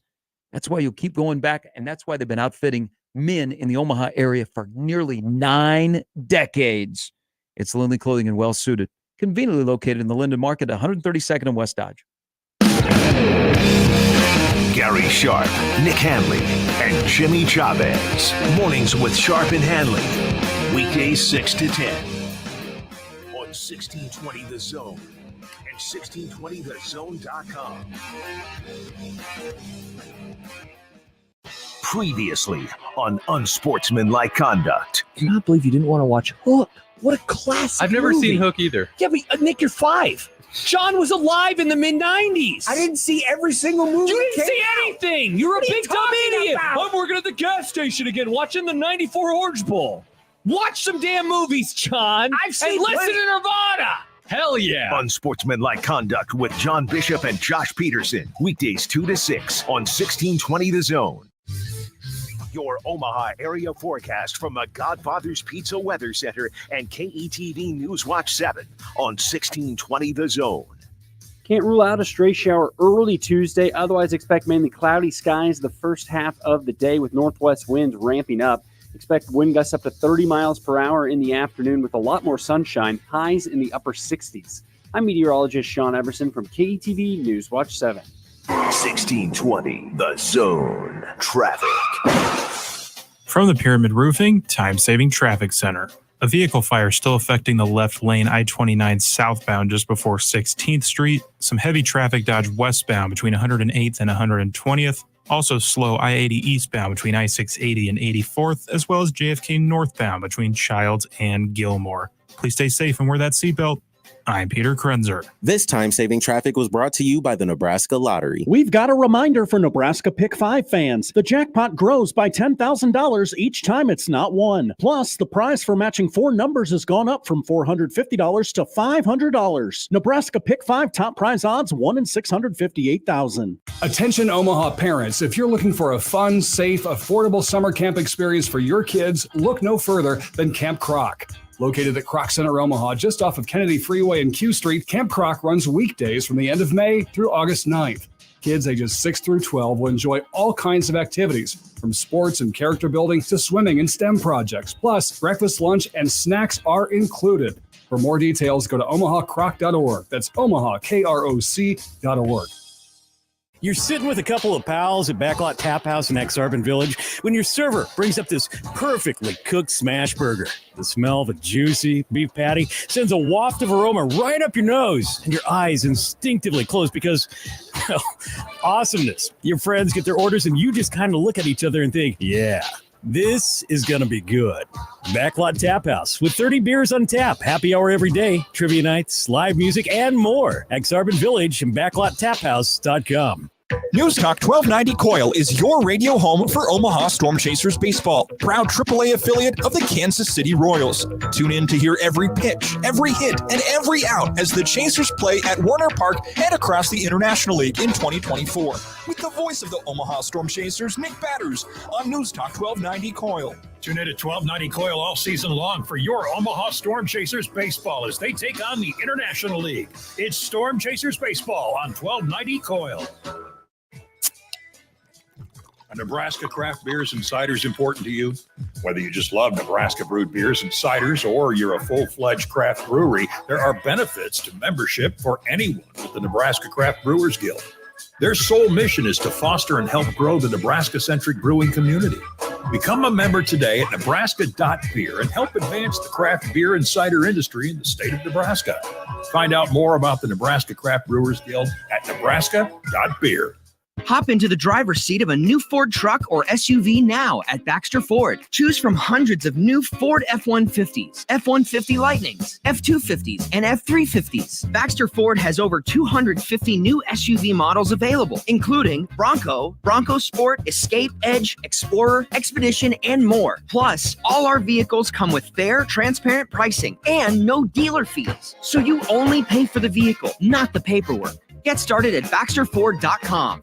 Hi, I'm Kamiko, the founder of Miko's Hot Chicken. When we started our family restaurant, we were also raising a family. But let me tell you, it wasn't easy. Our Chase Ink card was there to reward us on all of our business needs. Now we have a thriving location, and we're hungry for more. With the Chase Ink Business Unlimited card, you can earn unlimited 1.5% cash back on every purchase, so your business can go from here to possible. Chase for business. Make more with yours. Real business owners compensated for their participation. Cards issued by JPMorgan Chase Bank and a member FDIC. Subject to credit approval. Terms apply. Roofing, siding, and gutters. Make the right call with the rooferys at John Higgins Weather Guard. The Zone Hotline is powered by 42 Degrees. The Source. By your mom's house. Now back to mornings with Sharp and Handley on 1620 The Zone.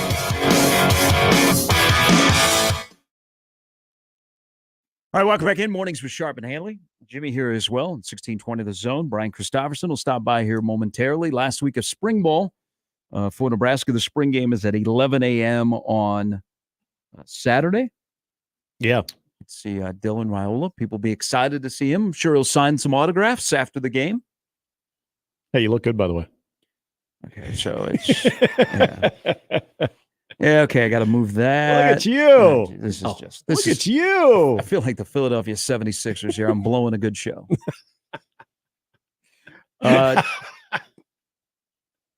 So I don't even know what to look at nowadays. Oh, Okay. man. It's like a different face. Yeah. Hello, Gary. Hello. Hello. That sounded like Nebraska ball, Mike. So you'll be doing the Creighton game tonight against Yes. Coastal Carolina. Yeah. Love that Coastal Carolina is coming here. They are red hot. They could be back here in 2 months. Yep. I just don't like, and there's nothing I can do about it, or you can do about it, or anybody, that you're going to have pitchers pitching that probably normally wouldn't pitch against Coastal Carolina. Yeah.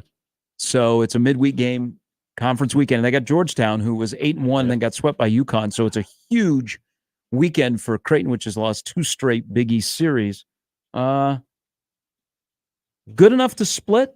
Like, I don't know who Coastal Carolina is pitching. I know they score a lot of runs. And that's their pitching is a little bit leaky, especially with the guys that they're rolling out, but they're typical midweek guys, and so I don't expect them to go very far.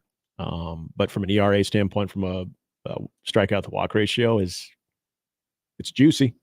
I mean, it's gettable, but their offensive numbers are impressive. They've got a lot of dudes. For some reason, too, if you look at their lineup, pretty much hitters 2 through 8 all have the last name that starts with the letter B. So you have your killer Bs. Well, they've got Bender, Barthel, Boding, Brown, Beach, all in that order, too. Bourne. Those are all in that order, too. Wow. Yeah. They swing it. And that's the part of where I think college baseball has caught up to this ballpark. At one point, you thought advantage Creighton, but now you see the ball flying out there a lot more. Now, there is the outfield depth, which I do think is always a bit of an adjustment. But as far as how Creighton matches up with Coastal Carolina, I would think that the overall offensive numbers that Coastal has, this is going to be without question the stiffest challenge that Creighton has had in the midweek. I don't even know if it's debatable, and that's with all due respect to Nebraska, because I think. Oh no, you can say that. I think they have. I think Nebraska at times. Coastal Carolina's a College World Series capable team. Nebraska is not. They're a team that could host. They're a team that probably is in good position to host Coastal Carolina. That is, and so it's probably the fact that Creighton's not rolling out, say, a Malachi Vitak, or if Cancelleri was okay to roll a guy out like that. Yeah. By the way, his injury and then Gillen is Yep. It's kind of stunted that early season progress. And that's in a way that's been the impressive thing about Ed's team is they've been dealt blow after blow, and it's happened in so many different parts of the season, whether it's your Friday guy or it was Jack Grace, or what happened to Clifford. Hogan Haligzo was slow coming back out of the first weekend. So withstanding all of that, you get to that point, especially if you get some arms that are reeling a bit. I will say this again about Creighton. You know it as well. That defense, it's usually pitching and defense. Those are the hallmark Ed Service teams. Defensively, they're not as buckled in as they typically are. And so I think there's an opportunity for them to get one in these next 2 days. But Gary, my biggest concern right now is that'd be great. Hell, they could go 2-0, which would be a bit of a surprise considering the competition. But if they went 2-0, yet drop a series to Georgetown, what are we talking about? Talking about staying at home for the second straight year, which would not be good. Yeah. So Coastal Carolina's RPI is 13. Now Creighton after that weekend against Villanova, which you can say Villanova's playing better, but now Villanova has 9 wins on the season. Yes. So their RPI has fallen to 49, and you're a shade back of Xavier for 4th in the Big East. So I just hope there's a good crowd there for the next 2 nights. I hope there's a really, really good crowd. You see good college baseball. The most important guy that's going to play today between Lincoln and Omaha is Drew Christo. So Drew Christo is starting today. Nebraska's got to win that game on the race to get to 40. They can't drop another midweek game. Nebraska's 3-4. They still have Creighton, Kansas State, North Dakota State in the midweek. So they got to win tonight. I mean, you can't pussyfoot around it. They got to win. They got to have a 3-1 week minimum. Iowa is trying to turn their season around. You're going to have to face Breck at some point this weekend, and he's going to be the only guy out of the Big Ten that's going to be drafted in the first round. He's going to be one of the top pitching prospects who it appears he's started to turn things around. So it's a 3-1 minimum week. But there is nobody more important that's going to pitch today in this state, because remember, Skeens doesn't pitch till tomorrow, is Drew Christo. So he hasn't gotten out of the 5th inning in his previous 4 starts. He has really, really struggled. They are going to need, when they get to Omaha for the Big Ten or they advance to the next weekend, at some point you're going to need a 4th starter. I think Will Walsh will be their 3rd starter. Is Drew Christo, is there a moment where now we go, okay, show us? Because if, again, he doesn't go a ways, man, I don't know what his role is for Nebraska moving forward, because I think they desperately would like him to just seize this opportunity tonight. And you could lock him in for the next couple of weeks where he's pitching on a Tuesday. And then remember, possibly where you are pitching in the Big Ten tournament to save your season or to play in the championship game or in the championship game is that number 4 guy. Look at what Will Walsh did last year in the Big Ten tournament. And now look where he is now. As those moments are enormous. He throws a complete game shutout against Michigan State in the Big Ten tournament. And then people saw what a healthy Will Walsh can do. For me, Drew Christo, this is where it becomes really up in the air. If he's unable to give you more of what you see, go back to that series that they had against Grand Canyon, where he was dealing. And really early on, had a couple shaky moments, but for the most part was really dealing. And you could really see the positive work that he had done with Rob Childers. And it's just kind of gotten sideways on him again. And it comes down to commanding the strike zone. But if it's not there tonight, there's 2 factors that I think are going to be very interesting on the overall role. Unlike previous pitching coaches, I'll go all the way back to Ted Silva, but also Jeff Christie. Sometimes their hands, they were just forced to throw guys in situations, whether it be injury or you're just running out of bullpen arms, that you had to trot guys out there. Rob Childress, if he doesn't trust you, you're not going to be out there. And the other part of it is, if he can't lock down that 4A or 4B starter, and I say 4B in those tournament situations or tournament scenarios where you have to give a spot start, what's Drew Christo's role going to be? It's almost as if this is that last opportunity, because then you think of, well, he could be a valuable bullpen arm. Do you trust him? If you can't lock down that spot, guys out of the bullpen, especially get to this time of the season, bring those guys out of the bullpen unless it's an absolute dumpster fire one way or the other. You're up big or you're down big. But in this part of the season where every series and every midweek game is crucial, You're bringing in guys in the bullpen when it's still a game because you trust them and you need to put out some type of a fire. Can you trust a guy to do that? And that would be my biggest question. My only other thing about, I hope people go to Coastal Carolina Creighton. There'll be a good crowd. Nebraska will have 4,000 or 5,000 people tonight to watch KU, and they'll have a monster weekend against Iowa once they get past the potential rain on Friday. They got to do something about, now that we got beer at Haymarket, next thing to do, they gotta up the fan experience, like the entertainment, the sound effects, the music, all of that kind of stuff. That's the next phase at Haymarket Park that they have to work on. We noticed that in the Nebraska Creighton game, and I think Bishop brought it up, where we were starting to recycle sound effects. It's, and I know you remember a lot of that old crew there. Pank was always a stud with the music and the presentation. Yeah, it's stale is probably the best way to describe it a little bit. A lot of things that you remember probably 10 years ago are still things now. It's kind of symbolism to the stadium. Much like how they play the same music at the football games at the same time, the same song. It's kind of symbolism to the stadium too, where it's a nice stadium. And this is the other thing about everybody from Husker Vision to their game ops. Those I call them kids, but those young adults, they work their tail off. They do, but yeah, it's time to freshen things up a little bit. Yeah, it's almost like they haven't gone anywhere else to listen. Yes. I'm always a big fan of that. I know with the hockey product at Baxter, I always, and this is the one thing, you remember Phil Manley and Packer, and those guys were amazing. They would go to other venues and they would take mental notes and they would see what other people are doing, the things that they liked and the things they didn't like. Music and sound effects can change a lot in baseball. Absolutely. Your fan engagement overall, absolutely. I worked for a place that was like one of the first things that we made sure we were on top of. But let's just update the music a little bit, or just let me come up there and do it. I got to hear Calvin Harris My Way another time. You're wanting the Sinatra version. It's kind of the Yamo Be There. I'm going to Yamo burn this place to the ground. Yikes! They don't play Yamo Be There though. But I hear that Calvin Harris. I mean, when the opposing pitching coach goes to the mound, I want to hear the three best friends. Yeah.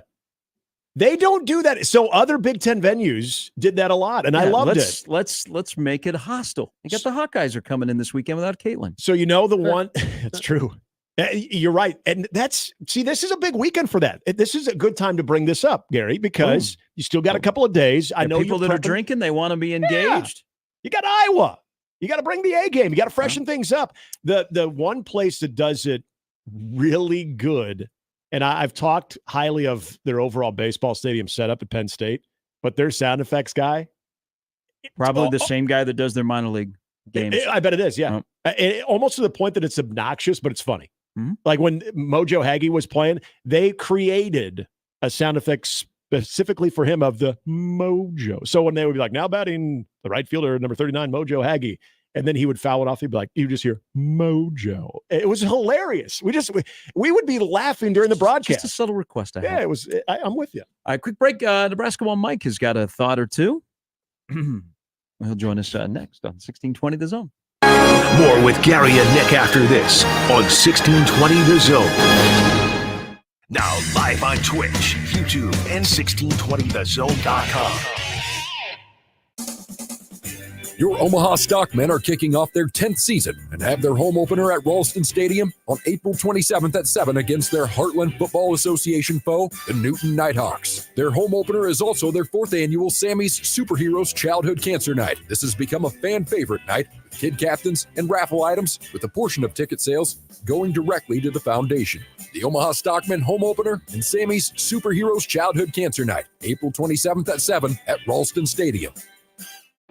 Before Clayton Anderson became a NASA astronaut, he was a public school student in Ashland, Nebraska. As an astronaut, flying over Ashland for the first time on the space station, all I could think of was the public school system and the people, the family, the friends who made me the human that I am today. And I thought of Alice Rakes, my science teacher who taught me to question everything and to love the scientific method.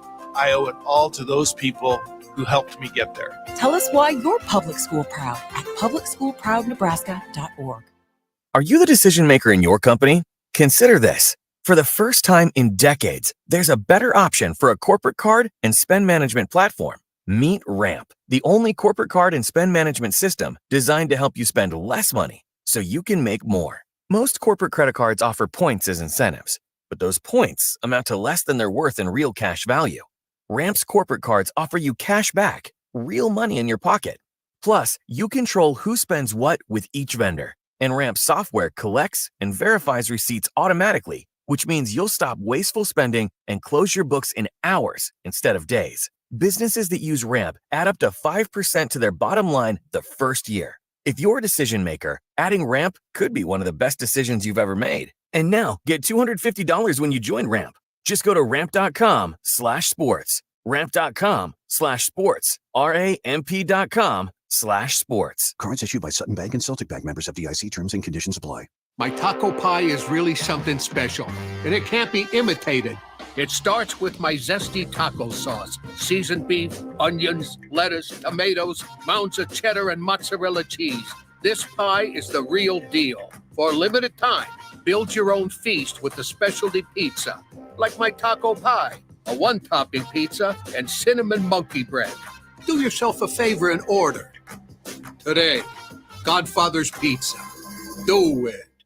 Do you like to shoot fireworks? Would you like to get paid to shoot fireworks? J&M Displays wants you. Help shoot an Omaha Storm Chasers game, Memorial Park display, or any of the major shows in Western Iowa and all of Nebraska. If you like to travel, J&M covers Nebraska, Kansas, and most of Missouri. They offer free training and great daily pay rates, which makes it a perfect part-time job. Visit jnmdisplays.com and click the Join Our Team tab to find out more. J&M Fireworks. You go into your shower feeling, but as soon as you reach for the Irish Spring, your day immediately gets better. That crisp, fresh, unmistakable Irish Spring scent zings your brain and awakens your senses. So when you finally emerge from the shower, 37 minutes later, because you pay the water bill so you can stay in there as long as you want, you're ready to take and smell great. Fresh, green, Irish. Shop now at Walmart. Email unsportsmanlike conduct on the Equitable Bank Zone Inbox with whatever is on your mind, from your hot takes to what you think is one. The Zone Inbox is brought to you by Equitable Bank. We take banking personally. We want to hear from you on the Equitable Bank Zone Inbox. 1620 The Zone and 1620thezone.com. Now back to mornings with Sharp and Handley on 1620 The Zone.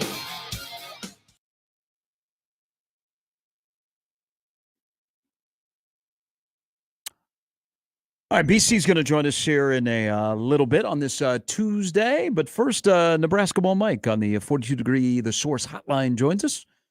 Hello. Gentlemen. Hello, how are you? I'm good. All right. One thing I hate to hear about this program is that it's stale. And everybody who's a fan of this program should hate that word. We're talking about Nebraska men's basketball, correct? Well, I mean, if it's baseball, if it's basketball, I don't care. I mean, we used to talk about the shim shams and stuff the same way for basketball. We got rid of them. You should never hear got rid of the word superstars. here. As a program, that word should never be used. We need to fix that. Well, we weren't talking about the program. We're talking about the game day experience. The fan experience at Haymarket Park is the next thing to be addressed. I hope the new AD is sending somebody down the line to listen to you guys, because you're very smart. That'd be nice. His name is Matt. Now, is one of these boys going to come off the bench, or both of them going to start? The Rutgers transfer and the kid from Wisconsin. Talking about basketball now. Okay. I would say at least one of them has a chance. Now, which one that is? Yes. That's a good question. But between Gavin Griffiths and Connor Season, I think one of them could find their way in the starting lineup. So you think one of them's going to start and one of them's going to come off the bench? Have we heard anything about the Minnesota big man yet? Payne? Yes. No, that's not an option. Where's he at? He was, I want to say Texas. He hasn't decided yet. Okay, but it's not going to be anywhere here. No, and your guy who I think you would have liked, Igor, looks like he's going to go to Tennessee. Okay, so William Kyle is supposed to be on an official visit this weekend. Okay. But so are we going to have a massive hole in the lineup, or what are we going to do next year? Well, they have a couple scholarships left. I think the biggest story right now is Rink Mass going to play this upcoming year? Well, I'd be gone if I ran.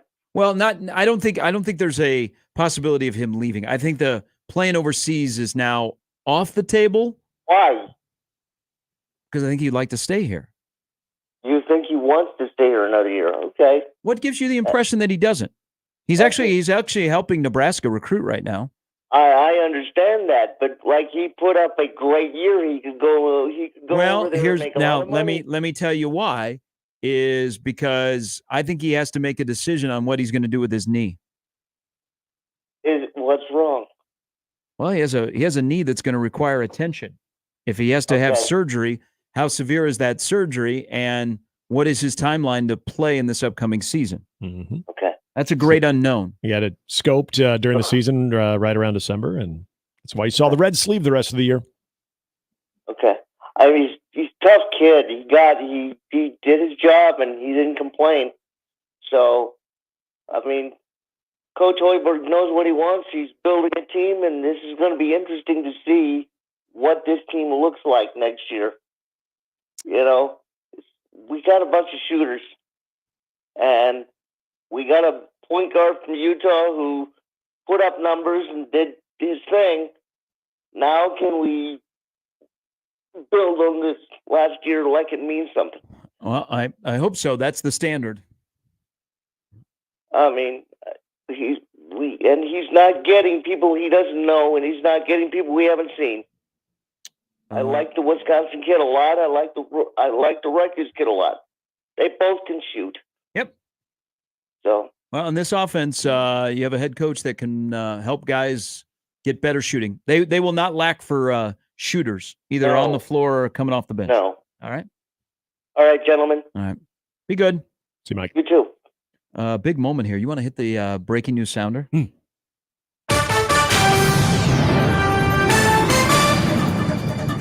There is a quarterback that is in the portal that is well known to all of us around here. And his name Oh, is? we talked to Jeff Sims already. Deacon Hill. Oh, the Deke. Deacon Hill is now in the portal. He got the first snaps of their spring practice over the weekend. Does that must mean Cade's good? I don't know if it means Cade's good. I think Or maybe another- Deacon would like to play. That too. I don't know. I don't know if Cade's good. They could say we're going to clear him in June. I don't know. They need a portal quarterback that could potentially be a starter in Iowa City. And Deacon Hill, not that guy. Not him. But you got to give credit to the old Deke man. The Deke man who now will be on to his third school. Well, maybe somebody stayed in the Big Ten. Yeah. What if he ended up at Nebraska? That's what I thought you were getting at. And he's playing left tackle. Hey, what if he came to Nebraska and shared all of Tim Lester's secrets? Oh, see, there you go. I mean, valuable asset. He did get him to the Big Ten. I mean, championship game. Another guy to add to the room. There are Depth. only. I mean, there's the Kurt Phillips and there are the Deacon Hills of the world that have played in Indianapolis. Kurt Phillips attempted 8 passes in that game. Eight more than you need. Actually, maybe he completed 8. No, actually, I don't think he threw more than 8 passes in that game. You know, Didn't if need to. you're But running the ball well, you don't need to throw the ball. God, how the hell did Wisconsin won the Big Ten that year with Joel Stave and Kurt Phillips? Run the ball, play defense. Yeah, Don't the turn three the had, ball over. they had a little bit of a They running also back, had, had a running back solution though too. They also had a They had 3 of them. We're like, oh, that freshman Melvin Gordon, he might be good. James White. James White, where Monte would you like to Ball. go? I don't know what they're going to do in Iowa City. I got to imagine that Kirk Ferentz is probably befuddled here of what they were going to do next. 951-1620, coach. Deke. But Deacon Hill is now in the portal. Can we keep calling him the Deke man? Yeah, I don't know. I think it just sounds great. I just think I think it's for marketing purposes. He has to go to Wake Forest. Yeah. Yes. so he can be the Demon Deacon's deacon. I guess technically he could go to Notre Dame or BC, but now we're kind of going in the weeds there with the Catholic thing. Yeah. But yeah. Be the deacon of the Demon Deacons. I mean, Steve Forbes, the basketball coach, loves the Midwest. He loves him some William Kyle. He loves him some Omaha Bill U. He would love to be the head coach at Nebraska. Then, I mean, there's his counterpart, who's a pretty good football coach. There you go. Another Midwestern kid coming to Winston-Salem. Beautiful area. They got a cool golf simulator, the Arnold Palmer one. They got a nice golf course. Intern at the NSMA. Yeah, there you go. Oh, yeah. But Deacon Hill is now in the portal. Iowa has, I think, and they have a Missouri State wide receiver that's on campus. They got a North Dakota offensive lineman that just transferred. They only have, I think they still only have 5 scholarship wide receivers. And I don't know what they have behind Cade McNamara and Deacon Hill. There's a true freshman, but I don't think there's any immediate plans for him being a starter anytime soon. It's obviously it's the usual Kirk Ferentz. I wanted to say Brian Ferentz, but he's no longer there. But the usual Kirk Ferentz develop guy, get him ready by the time he's a sophomore, junior. Who has one more college start in them at quarterback, Deacon Hill or Heinrich Harburg? Ooh. Maybe BC will be by to figure that one out. He joins us next on 1620 The Zone. Mornings with Sharp and Handley returns in minutes on 1620 The Zone. Live from the Host Coffee Studio, this is 1620 The Zone. 1620 The Zone. Traffic. From the Pyramid Roofing Time-Saving Traffic Center. No accidents, obstructions, or disabled vehicles right now. Just some slower traffic dodge westbound between 108th and 120th. And be prepared for things to slow down I-80 eastbound between I-680 and 84th. Other than that, the road's looking good. Just remember to stay safe and wear that seatbelt and have a great rest of your Tuesday. I'm Peter Krenzer. This time-saving traffic was brought to you by IBEW Local 22. The electrical market requires your company to adjust to an ever-changing field. IBEW Local 22 gives you flexibility with access to journeymen, apprentices, and proven training programs. Call Bob at IBEW Local 22 for details at 402-980-7596. There's no better thing than to help others in their time of need. John Bishop here to invite you to be an organ and tissue donor at goodguysavelives.com. Anyone can register, regardless of age or medical condition. Donor hearts and lungs save lives. Donor tissue makes recovery from surgery easier. Next time you renew your license, check that organ and tissue donor box or visit goodguysavelives.com. Learn more about organ donation today and see how you can save 8 lives at goodguysavelives.com. Watching a ball game at Oscar's Pizza and Sports Grill is pretty awesome. Oscar's offers the MLB package, so your team is always on their upgraded audio-video system, and nothing is better than watching the game with a cold frosty one, Oscar's Pizza, or award-winning char-buffed wings. And with daily lunch and dinner specials, it's really a no-brainer. So get ready to watch your favorite team play ball at Oscar's Pizza and Sports Grill, 173rd and West Center Road, and takeout at 162nd and Maple. At Cox Mobile, we know you're smart. You brush your teeth in the shower to save time, make coffee ice cubes for your cold brew, and wear goggles to cut onions. You also added Cox Mobile. So smart. Now you're running on the network with unbeatable 5G reliability and saving on your Cox internet. It's ingenious, just like you. Aw, thanks. Cox Mobile, the smart way to mobile. Cox postpaid internet required. Cox Mobile runs on the network with unbeatable 5G reliability as measured by Ookla LLC in the U.S. to H 2023. Other restrictions apply. Learn more at cox.com/mobile. Hey, baseball fans, join the Blur Tailgate at Hilton Omaha this June for our 12th annual hospitality event during the College Baseball Championship Series. Book an experience for your clients or employees with an inclusive bar, buffet, TVs, music, and tailgate games. Secure your spot today and let Blur Events take care of all the work so you can enjoy the day. Plus, we're just steps away from Charles Schwab Field. Visit blurevents.com to book your group, buy tickets, or learn about sponsorships. That's blurevents.com, your college baseball and football tailgate destination. Every Mother's Day, I stress out trying to find that perfect gift. But this year, I finally found it. The Skylight Frame. The Skylight Frame is a touchscreen photo frame your whole family can upload photos to. Even if you're all spread across the country, Mom and Grandma can share your favorite moments. The Skylight Frame is simple to set up and use. In minutes, your family can email photos straight to your mom's Skylight Frame and surprise her with those special moments. And for that perfect Mother's Day unboxing, You can preload the skylight frame with your favorite photos from mom, and it'll be ready when she unwraps her gift. It's the perfect way to touch her heart and bring you all together, wherever you are. It's the gift of connection. And now, as a special limited-time offer for our listeners, get 15% off your purchase of a skylight frame when you go to skylightframe.com/radio. That's skylightftframe.com/radio. Get 15% off your Mother's Day purchase now at skylightframe.com/radio. Tickets for less. Best seats, best prices, no service fees. Shop ticketsforless.com. KOZN Bellevue, Omaha, Council Bluffs. This is 1620 The Zone. And we're back. Mornings with Sharp and Handley. Here's Gary, Nick, and Jimmy.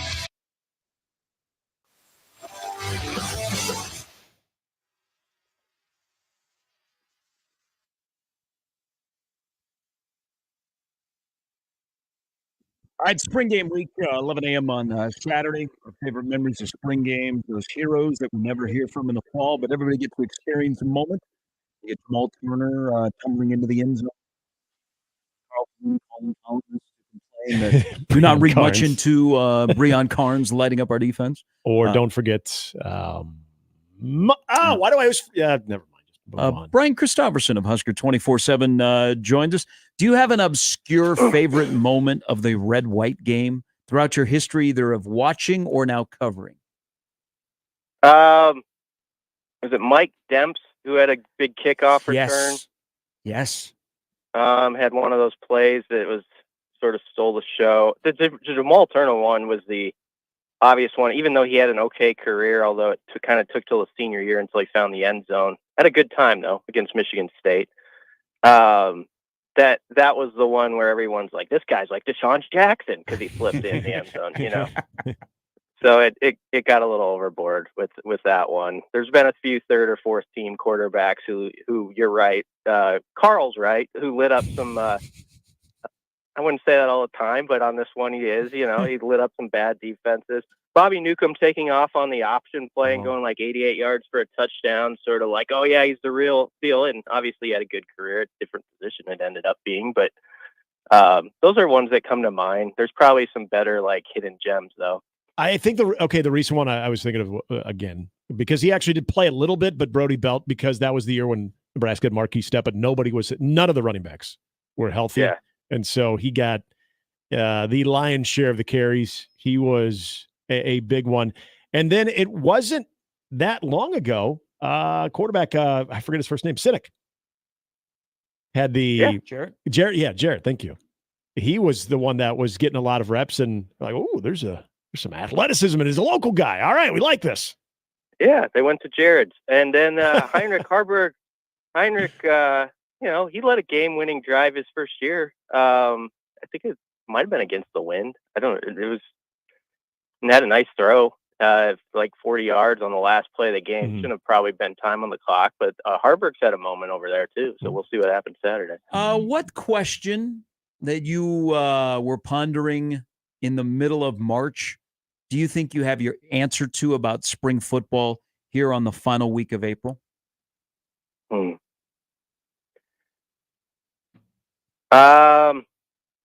Okay.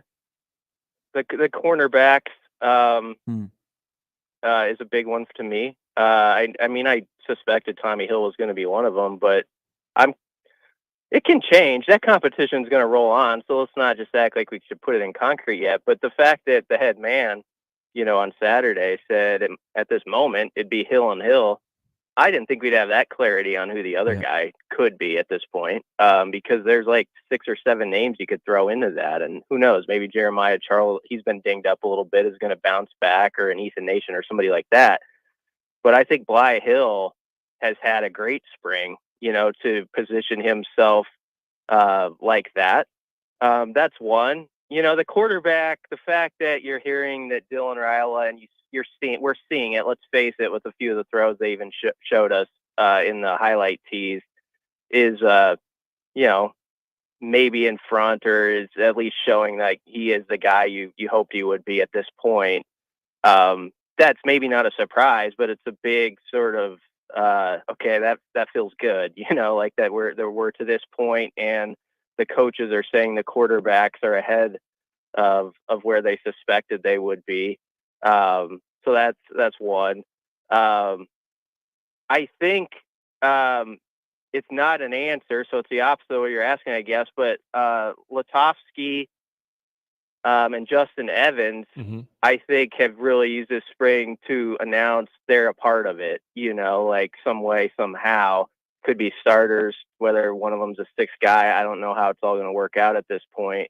But I think there's some guys like that who have sort of put their foot down at this point in their careers and said, it's my turn to be one of the main dudes. So those are some of the things that come to mind right off the bat. Gary brought this name up, and I saw this last night too. What does Janiran Bonner having some success at wide receiver tell you? And do you think that is something to keep your eye on, not only now, but also as we get into fall camp? Yeah, sure. I mean, I've said this on here. This is a time of year in the past where I can always talk myself in, they got like 8 or 9 guys at receiver, and then they don't. I think they have a better shot at it this year.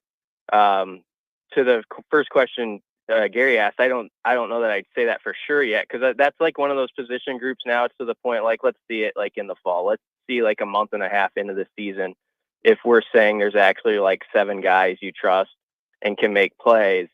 But if Bonner, who knows the system well, is a really sharp guy, very, very good team guy too. I mean, he's somebody, you never know what's going to happen the next week, so I should be careful saying this, but like last year, he could have easily stepped away, and he accepted a different role, and he did the best he could with it. But he was a wide receiver coming out of high school, and a very well recruited one too. So it doesn't surprise me he's doing some good things over there. I think Alex Bullock is a guy people always skip past and shouldn't, because guys like that are going to matter a lot. Alex Bullock's going to have to make a big, 3rd and 5 catch at some point in the season. He had the 3rd most snaps of anybody on offense on this team behind, Prohaska and Ben Scott, or not Ben Scott and Ben Hart last year.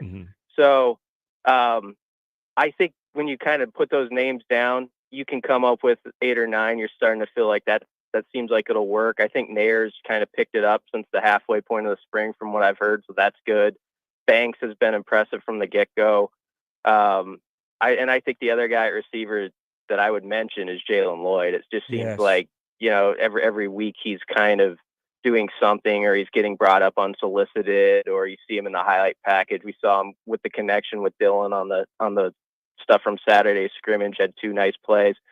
So I think Jalen has definitely positioned himself well too. Yeah, he was breaking out last year. He just, once he got the college game down, and then you found a quarterback that could reach his talents, man, I think he is poised now for his career just to blossom. And he is so coachable on and off the field. I'm glad that his name seems to get brought up on a daily basis. Yeah. You know what I liked about Jalen too is last year he had those. Everybody remembers the explosive touchdowns, but he actually didn't play that many snaps. And I remember he did an interview near the end, or it was in early December, and you could tell some guys would be kind of satisfied with themselves, knowing they got to do more, but they'd feel pretty good. And you could tell he's one of those guys who's like, I want to be an every down guy, and I wasn't that my freshman year. I did some, big plays. So I really liked his mentality, even in the brief interview there, but I think he shows it on the field this spring. Rule said, I expect us to make a significant jump. We might immediately go to, wins, loss. They won't win 5, but now they might win 7 or 8. When you hear him say that, and he said it with a lot of conviction the other day, BC, take out the wins and losses. Where do you think he fully believes that they will take a significant jump? I think he thinks they can do it offensively, and become, if the offense would go to like rank 65th or 72nd in some of these stats, and the defense is what we think it is, and they do pretty well at turnover margin, that's a pretty good football team. Like if you have a top 10 defense and you have an offense that's 64th, you can win several more games with that as long as your turnover margin isn't ridiculous. And so I think he knows that if they can clean up the turnovers and get that around even or favoring them right there, that's probably a couple wins. I mean, when it was so bad last year by the numbers, I mean, if you fix that, you're going to win a couple more.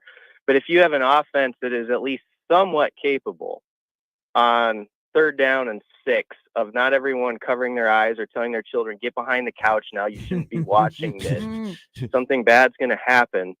That can go a long way. And I think it's genuine that they like their quarterbacks. I think they know there's going to be potholes along the way. Of course there will be. There's going to be a game that's really tough for whoever, and we'll have to deal with that, and there'll be criticism because that always comes with it once the scoreboard's on. But both those freshmen have really hit the ground running. And I think the thing that maybe I might have undersold was it seemed kind of odd in this day and age to have 2 freshmen at the same time, going after it. How's that going to work? Because it just doesn't anymore. And I think it's helped both a ton, not just from the obvious competition standpoint, but it's that old whatever you can do, I can do better sort of deal. Like, okay, I see what he did where he flipped the line there, or he did something with the call or switched it before the snap. Okay, that I computed that. Now I'm going to do it, and he ups the ante to the other guy, and back and forth you go. And I think that from what we hear and what people who have been on the ground and seen it say, that's worked really well, that combination. And I didn't know how that was going to go when it started. So that's one thing I've learned this spring. Brian, with the transfer portal still open, and we'll see what happens following this week. But in discussing why players would want to stay at Nebraska, he brought up, I think, some of the obvious factors, but he did bring up something that I think at times for me, I've looked at it as sometimes overwhelming, but he talked about the coverage that you get, whether it's from the media, and then he talked about how some have abilities to be on the radio, and he talked about strengthening their brand. It definitely had me thinking a little bit more of opposite of what I typically think of. And that pressure, especially when things aren't going well, can be a deterrent. It could be, can actually work against them. But I thought it was an interesting point, especially this day and age, of the brand and how you can profit off of that. Do you see that as another way that they're able to retain players, given the type of coverage that this team and these players do get? I think somewhat. I know there's some guys who I've covered doing this a while now that by the end of it, who, if they're regulars, they do get tired of it by the end. And I understand, because there's a lot of repetitiveness, and it's especially tough if it's a tough season. And by the time you get to November, it's really long. But those same guys, almost 80 to 90% that I'll see a few years later, they miss it. Like, guys who are kind of annoyed or tired of the media or whatever by junior, senior year, they'll come up to you and, shake your hand and they'll just smile. And you miss it when you're not like in that. Like, it's a fun experience, and it can get tiresome, I suppose, at times when everybody's critiquing this or that. And did you walk across the street the proper way and everything? Sometimes it might feel like that. But it's what you grow up wanting to be part of, like something where everyone cares that much and where there's attention on the product, and there are stakes involved. And so I think that's the big thing. And I'm spinning the helicopter to get to that point, is you want to be at a place where the stakes feel significant, where it feels like everyone's really invested in it. I think you want to get it back to the point too around here where, honestly, like when you lose, it feels like, is the sun going to come up? That sounds dramatic, but I remember growing up, that's how it was a bit. And that was when Husker football was in a great place. When a loss was like, how did that happen? Like what went wrong on this particular play and all that. So if we can get now to that point of the coverage and guys like kind of appreciating that part of it too, then we'll really have gotten somewhere. What do you think it would be, as he's addressed this, because he's recruiting through us? Absolutely. What if he said, guys, have you not looked at what we've done here in the first year and what we're planning to do? We play a lot of players. I firmly believe, BC, that by the halftime against UTEP, Nebraska could have 35 names on that participation chart. They're going to play a lot of guys on defense once again. I mean, we're talking about a team that's returning 19 starters, which is tied for the third most in college football. But they play a lot of guys on both sides of the ball. Isn't that another part of why we don't have much activity in the portal? Guys get to play here. They don't sit for, 3 years before they play. They come in, we get them on the field. 5 plays here, 7 plays here, 35 plays here. Oh, it's a huge part, I think. I mean, with the defense, go back to last year's opener. That's a Big Ten game on the road. And you're talking about UTEP, and, we'll see how that game goes. Could be competitive for all we're at halftime. But Minnesota, I think they had like 20 guys who had played at halftime of that 3-0 game when it was 30 minutes old. And guys that we didn't even going through camp, I don't know that we suspected. It's like, okay, yeah, sure, he's maybe part of this. And then they're like, actually, that's how they're doing it now with this staff. They're going to – Mekhi Bayer's playing, like guys like that who are kind of, you thought, were on the cusp. And I have to think that's a huge difference, especially for those first-year players who get a little impatient probably, where there's an understanding. There's actually a carrot out there for me. Like I'm not just doing this for nothing. That's really hard if you think about it. If you've been a high school player who was the guy at your school for 2 or 3 years and was a national story, getting called all over the country about where you're going to go to school, and then you don't play the first year, that is such a drop, and that's tough to deal with. And so the fact that they can put in front of these kids, like, look, we played this guy over here. Bly Hill just got here, and right now he's the starting cornerback, it appears, Stuff like that definitely matters. There's no question. Hey, Brian, if they asked you, we're getting into the elevated ticket price for the spring game. If they were to ask you, hey, as a fan, what do you want to see for the spring game? Do you just want to see the game itself and try to play as many people, but also know that we're trying to preserve some guys too? Or would you be open to the idea of a little bit of scrimmaging, but also maybe some skills types, some 7-on-7 type things, more of what they do in practice for small doses? What would be your ideal spring game right now, given the current state of college football too? I'm kind of old school. I like the spring game when it feels like a game. I mean, I go back to when, you're listening to it on the radio doing whatever in high school, and, it feels like, oh, who's ahead, red or white? Like it actually used to be sort of kind of like that, where there was an interest in like which side was going to win and all that, within reason. It wasn't ridiculous, but I understand though, like this thing, it's all on TV now. You don't want to show everything you're doing. There's another thing to consider with the portal open and all that. People are frankly probably stocking your roster at times, like watching these games, thinking about that stuff. So you got to factor a bunch of stuff that you didn't have to in probably 1998. That said, I can respect a nice vanilla but pretty normal spring game. No, the quarterbacks don't have to go to the ground, but make it feel like football. And as long as it's that, most people are appeased and they'll be fine with it. It was a few years where, and I think there were times, it was with good intentions, where we try to do like creative stuff like that. You have a lineman catching a punt or something. But it just felt, I didn't really dig it. I just like them to play the game and keep score sort of normally, and have some third teamers get some physical play. The offense and defense are going to be pretty vanilla. Everyone already understands that, but it just feels kind of like a game, and people paid to watch a game. So I like that part. To finish here, Matt writes in. He goes, "Thanks, guys, for bringing up Mike Demps. A few years back, he sold me my car at Sid Dillon." Whoa, nice. Yeah, there's somebody who, when injuries kind of derailed him, so he didn't have the kind of career that you thought you were getting, because they had a nice Texas pipeline going. But good to hear he's stayed around Lincoln. I guess he's selling cars at Sid Dillon. Cool. I hope he uses like a slogan off of the return or something. Somehow has a catchphrase attached to that. But I have to think of what that should be. We also had another mention of obscure spring game stars. This is from Joey. Do you remember Chris Butler? Yeah. Yeah, he had a monster spring game. Oh, that was the running back? Yeah. Yes. Mhm. Yeah, so that's a good name. Yeah, you'll have some good ones by the end of the So there'll be some people come up with them the next day or so. Post his Nebraska career, I got to know him when I first moved to Lincoln, Joe Cornwell. And he's like, I looked forward to the spring game every year because that was my game. I got like 65 snaps at quarterback. Yeah. There was a walk-on, too, a few years ago who made an interception on the last play or something. See the guy that got carried off the field? Yes. Yeah. Who was that?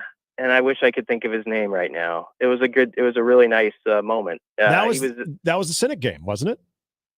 It might have been. You Yeah, know what's cool, I think it though, was. about those things is most of the time they'll bring that guy in, and that's the part where it's kind of connected to like a game, and he'll do an interview like he just made a play against Wisconsin or something, and it's like I really like it. Like it's one of those really wholesome things, about Husker football. So hopefully something like that happens Saturday. All right, great stuff. Great stuff from you guys at 24/7, by the way, and we'll see you on Saturday for the spring game. All right, sounds good, guys. Thank you. That's Brian Christopherson. God, what was that guy's name? He was carried off the field. Yep, I remember the play. It was the walk-off, made the interception, they carried him off. It was that same day as Cynic because I remember it was extremely windy. It was warm, but it was very windy that day. You know who also, if you're playing fantasy spring game, man, go with Riley Washington. Riley Washington used to have a monster spring game every year. The fantasy spring game one. Gosh, that's what we should do. Why don't we have on Friday a fantasy spring game draft? I'm in. Let's do it. And then, the numbers matter. Even if it's someone that you know is not going to sniff playing time in the fall, but who might show out on Saturday. I think that's a great idea. I'd have to think of guys that might play on both sides and would rack up a ton of. Yeah. All right. Let's go. I think we should go noodle with that.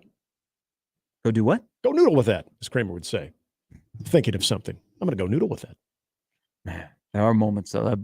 BC was referencing that Bobby Newcomb run in 98.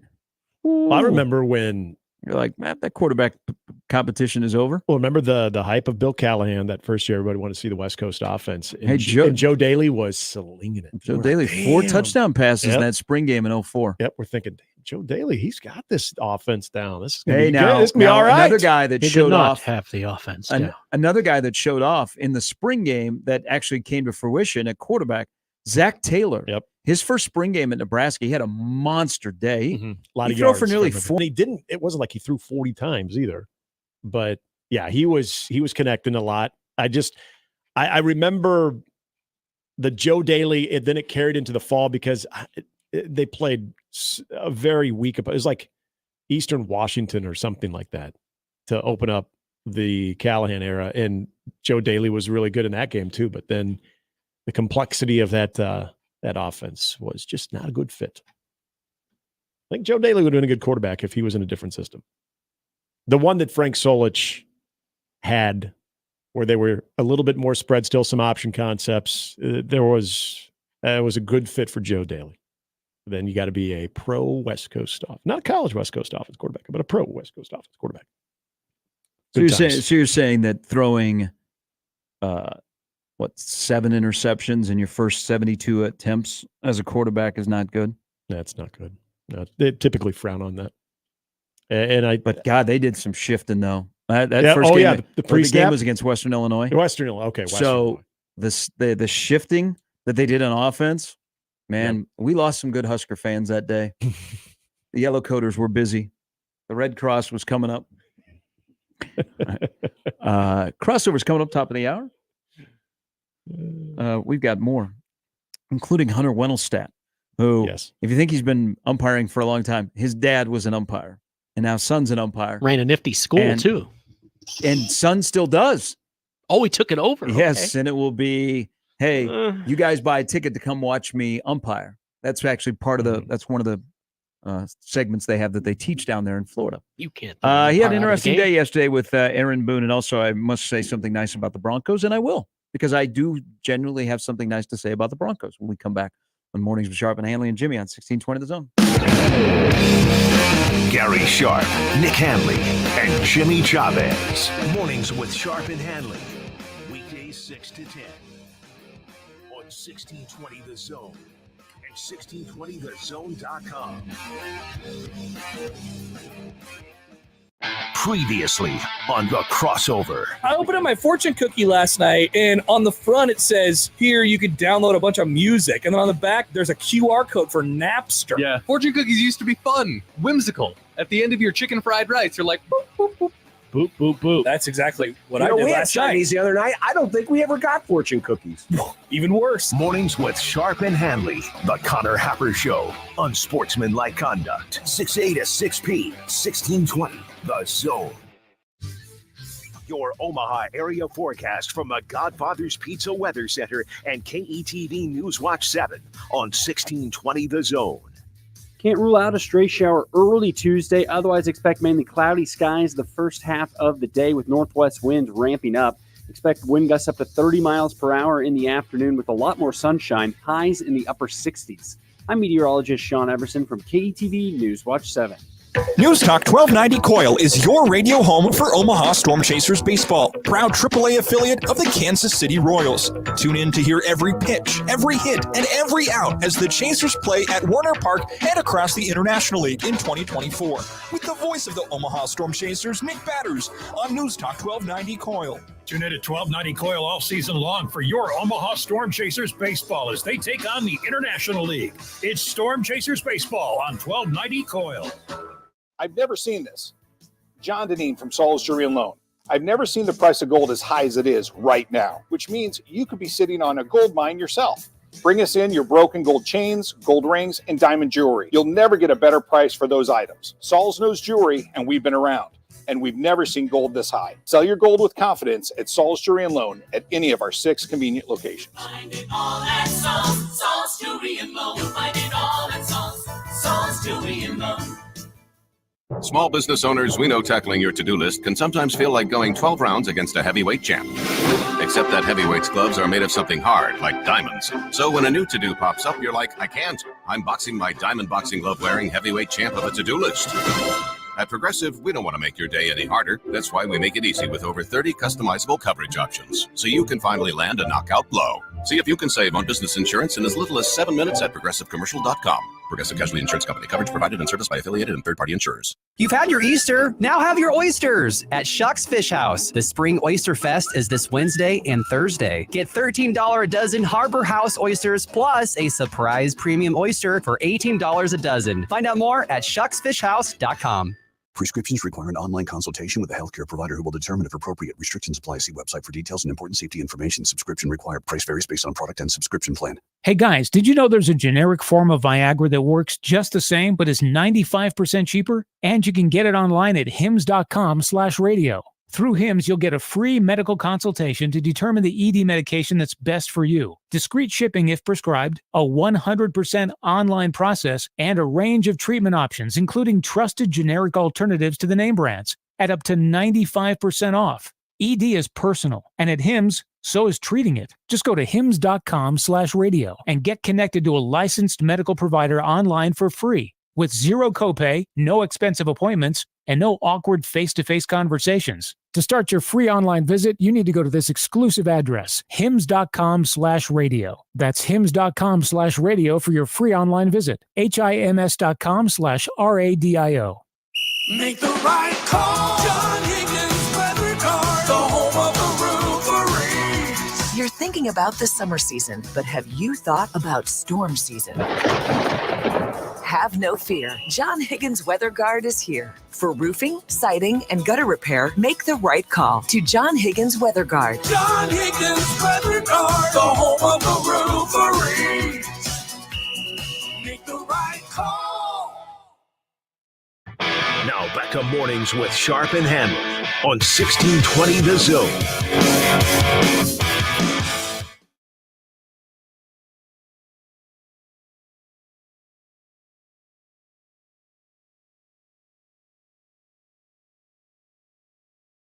All right. I feel like I'm Jimmy Fallon writing one of those thank you notes on his show. If you still watch Jimmy Fallon.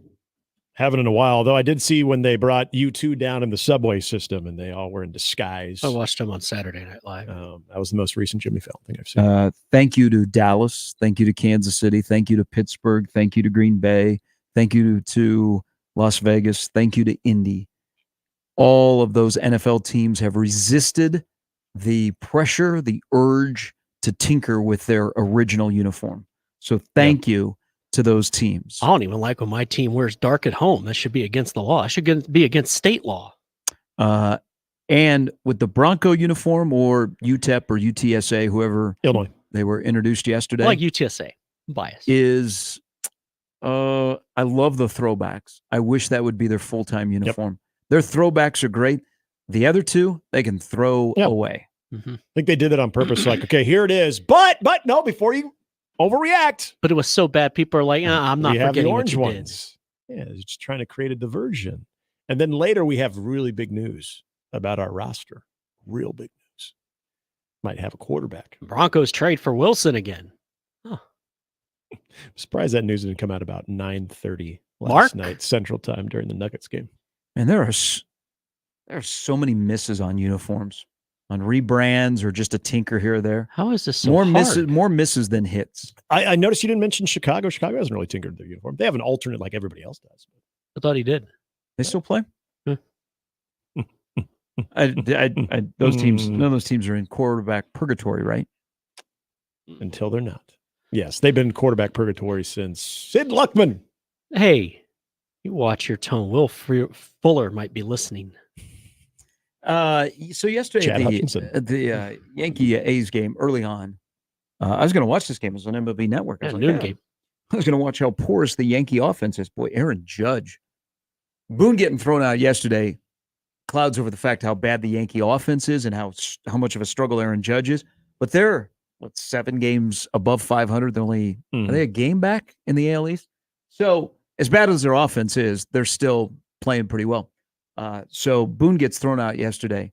And one of the first things I thought of, Jimmy, because Hunter Wendelstedt threw him out from what the guy in blue had said behind the dugout.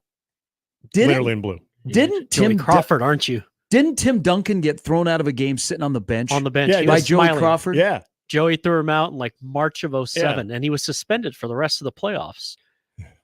Ironically, right. Tim Donaghy was refereeing games in that playoff, but that's a different conversation. But yes, So that's what I thought of yesterday is like, of all the wild ejections that make no sense, the Tim Duncan one is like right at the top. And then yesterday came in, and I did not see right up there when Billy Crystal threw everybody out and forget Paris for lying. Bam. We need more mics around the field to catch these conversations. Yep.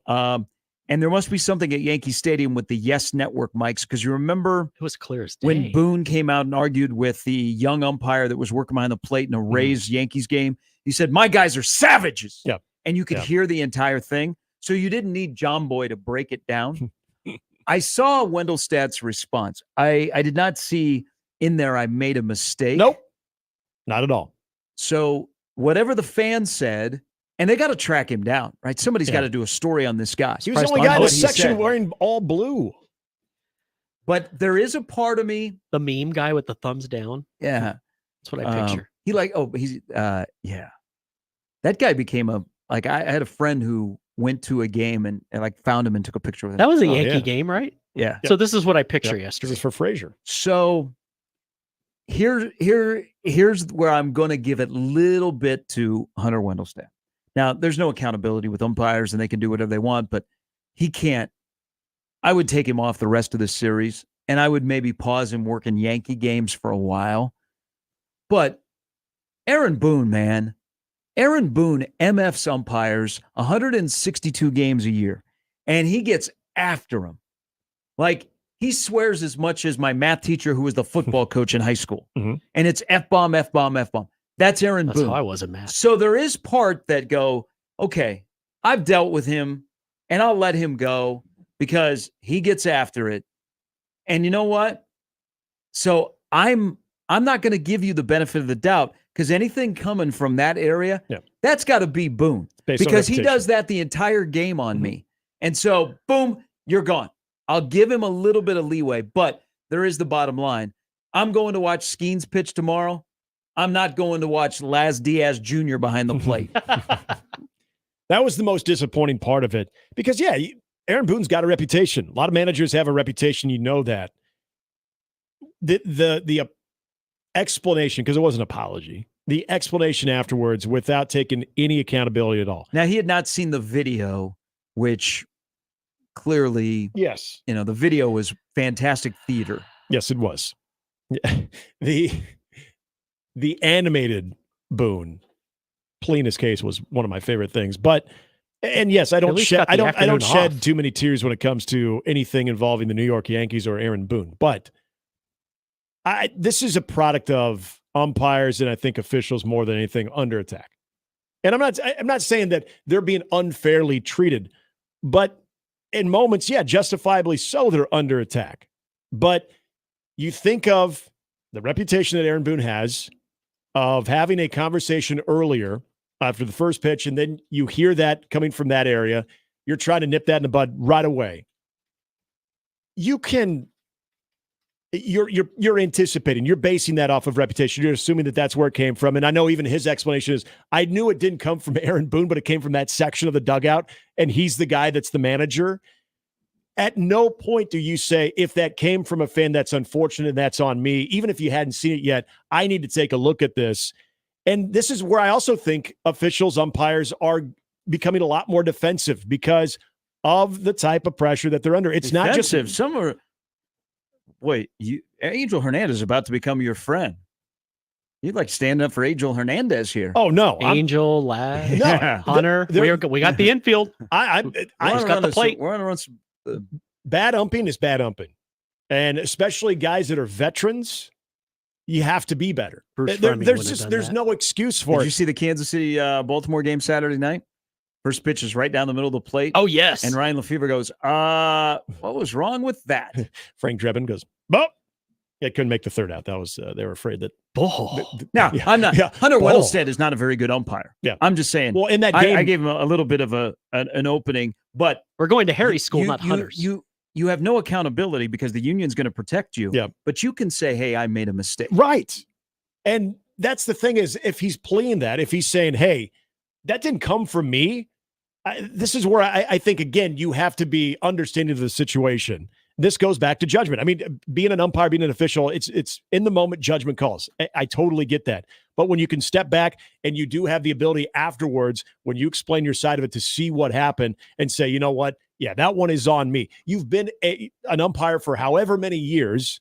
Hell, you run an academy. I would think that you want to do right by the game and itself. not the sports.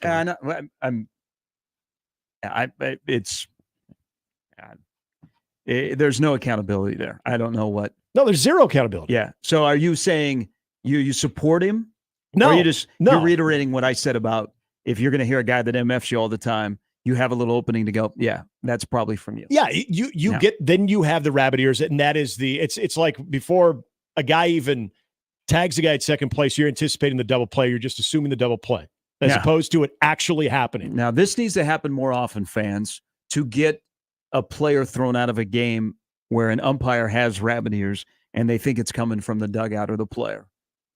Like the next Creighton, Nebraska game, Nebraska fans sit behind the Creighton dugout and just chirp. Just chirp the entire guy who's game. wearing blue, you could say he was a Royals fan. Just chirp. Yep. And try to use some of the language that you hear from the other coaches, so you could kind of maybe have a Southern drawl like Rob pull Childress. The fire alarm. Channel at the Indiana blue when you need a stoppage. Just chirp, chirp, chirp. Yeah. Let that umpire think it's coming from the dugout. And when he stops and he hollers at the dugout, and the entire dugout turns and looks at you, and you go, I have no idea what he's talking about. Yeah. No, the thing that pissed me off more than anything was the explanation. That was the thing that drove me crazy more than anything. It's is just like his opinion. taking zero accountability. What I thought about, and I had an umpire who now college games, and he's been an umpire in a lot of the Nebraska Creighton games this year. Okay, so people will pay to go watch Bill McGuire. Not Bill McGuire, but that's a good guess. And he used to ump a lot of the high school games when I was involved in Columbus. It was after I think it was a Creighton. It was when they were playing Portland. He was doing a game. There was a real close play at third base.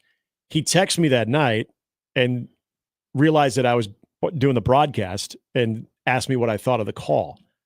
And I kind of laughed at him and said, does it really matter? He goes, I just want to make sure I'm getting these things right. And I appreciated that. Yeah. Like that was being able to, hey, I think I made the right call. You know what? Maybe I didn't. somebody who maybe had a different view, I'm curious what they think. I appreciated that because that's someone who knows maybe he was wrong, wants to get another perspective and be able to work on whatever, maybe in whatever position he's in or whatever the moment was. That to me is someone that takes it serious and accountability. That was the most defensive response yesterday for something that was, it was a BS ejection. I hated that part of it. Not being able to acknowledge that you should not have ejected him or acknowledge the situation that was happening. That was the worst part about the entire thing. You can get confused in the moment. You had the ejection. You can't take it back. Okay. But afterwards, yeah, you know what? I saw that. That's my bad. That's on me. Need more of that. If you're not married to an umpire or it's not like a family member, have you ever paid to go see an umpire? No, I have not. Now, there were some characters back in the day, like 15, 20 years ago in baseball, like the John McSherrys and the Eric Greggs. The Dutch Rennerts. You would know their rotation, yeah. like Frank Pulley. You would know their rotation, so you might be lucky enough to see them. Oh, yeah. There were characters. Like I would pay to go see Angel Hernandez F up a game. You pay to see him screw up a call, yeah. I would. If he was working the next Royals series, and I know that okay, it's a 3-game set, and he's at second base on Monday night, so Wednesday he's going to be behind the plate. I might pay to go watch him to see really in person how terrible he is at his job. It can work the other way, yeah, where you're so bad at umping, and it's been well documented that people see how could you even be worse tonight than you have been. You knew the umps who never wore sleeves no matter how cold it got. Miss that baseball. You miss Doug Harvey is what you miss. Yeah. What was the Dutch Renner thing? He had the signature. He would kneel down and he would turn to the side and he would say, yank. He's the inspiration for Enrico Palazzo. Palazzo. He really is. Like that's I used to know I through my pops. I got to know a lot of those guys in the off season. They would, I don't know, we'd end up at like banquets and stuff. Like those, umpire, it was different back then where there was a lot more socializing. Yeah. But they were also better. And they also, were characters. And they also did not have TV cameras or mics. But yesterday showed also we need more mics. We need more field mics so we can hear all of this kind of stuff. And that John Boy is fantastic. Because he yesterday, he goes, I don't even have to say anything. Yep, he just stopped and let the audio do the work there. All right. Well, when we come back to finish off the show, I just got one of the more touching, impactful things that this show has done to a guest. Just got a text from him. I'm going to share it with all of you because it is heartfelt. And I think we changed somebody's life that is a guest on this show by a conversation we had. Oh, so it's not Jack and their softball victory. Okay. I'll share that with you when we come back. It's Mornings with Sharp and Handley on 1620 The Zone. Mornings with Sharp and Handley on 1620 The Zone and 1620thezone.com with Gary Sharp and Nick Handley. Omaha's most listened to all sports radio station. Again and again and again. 1620 The Zone. It's Champion's replacement window season, and we're celebrating with buy 2 windows, get 2 free. If your windows are drafty, difficult to operate, or costing you money on your energy bill, it's time to replace them. Champion Windows is here to help. Champion builds our own windows right here in the USA. We make the process easy. We help you choose the best design options for your home. We then build your project in our very own factory. Our install team manages your project every step of the way, and it's all backed by our lifetime guarantee. Turn your house into your dream home with more livable space in a new Champion sunroom, or enhance your curb appeal with new siding, now 30% off. Don't wait, this sale won't last long. Buy 2 windows, get 2 free, and 30% off sunrooms and siding. Call 877-GO-CHAMPION or visit championsavenow.com to schedule a free in-home estimate today. All discounts apply to our regular prices. Select styles apply. Minimum purchase required. Cannot be combined with other advertised offers. See store or website for details. Do you like to shoot fireworks? Would you like to get paid to shoot fireworks? J&M Displays wants you. Help shoot an Omaha Storm Chasers game, Memorial Park display, or any of the major shows in Western Iowa and all of Nebraska. If you like to travel, J&M covers Nebraska, Kansas, and most of Missouri. They offer free training and great daily pay rates, which makes it a perfect part-time job. Visit jnmdisplays.com and click the Join Our Team tab to find out more. J&M Fireworks.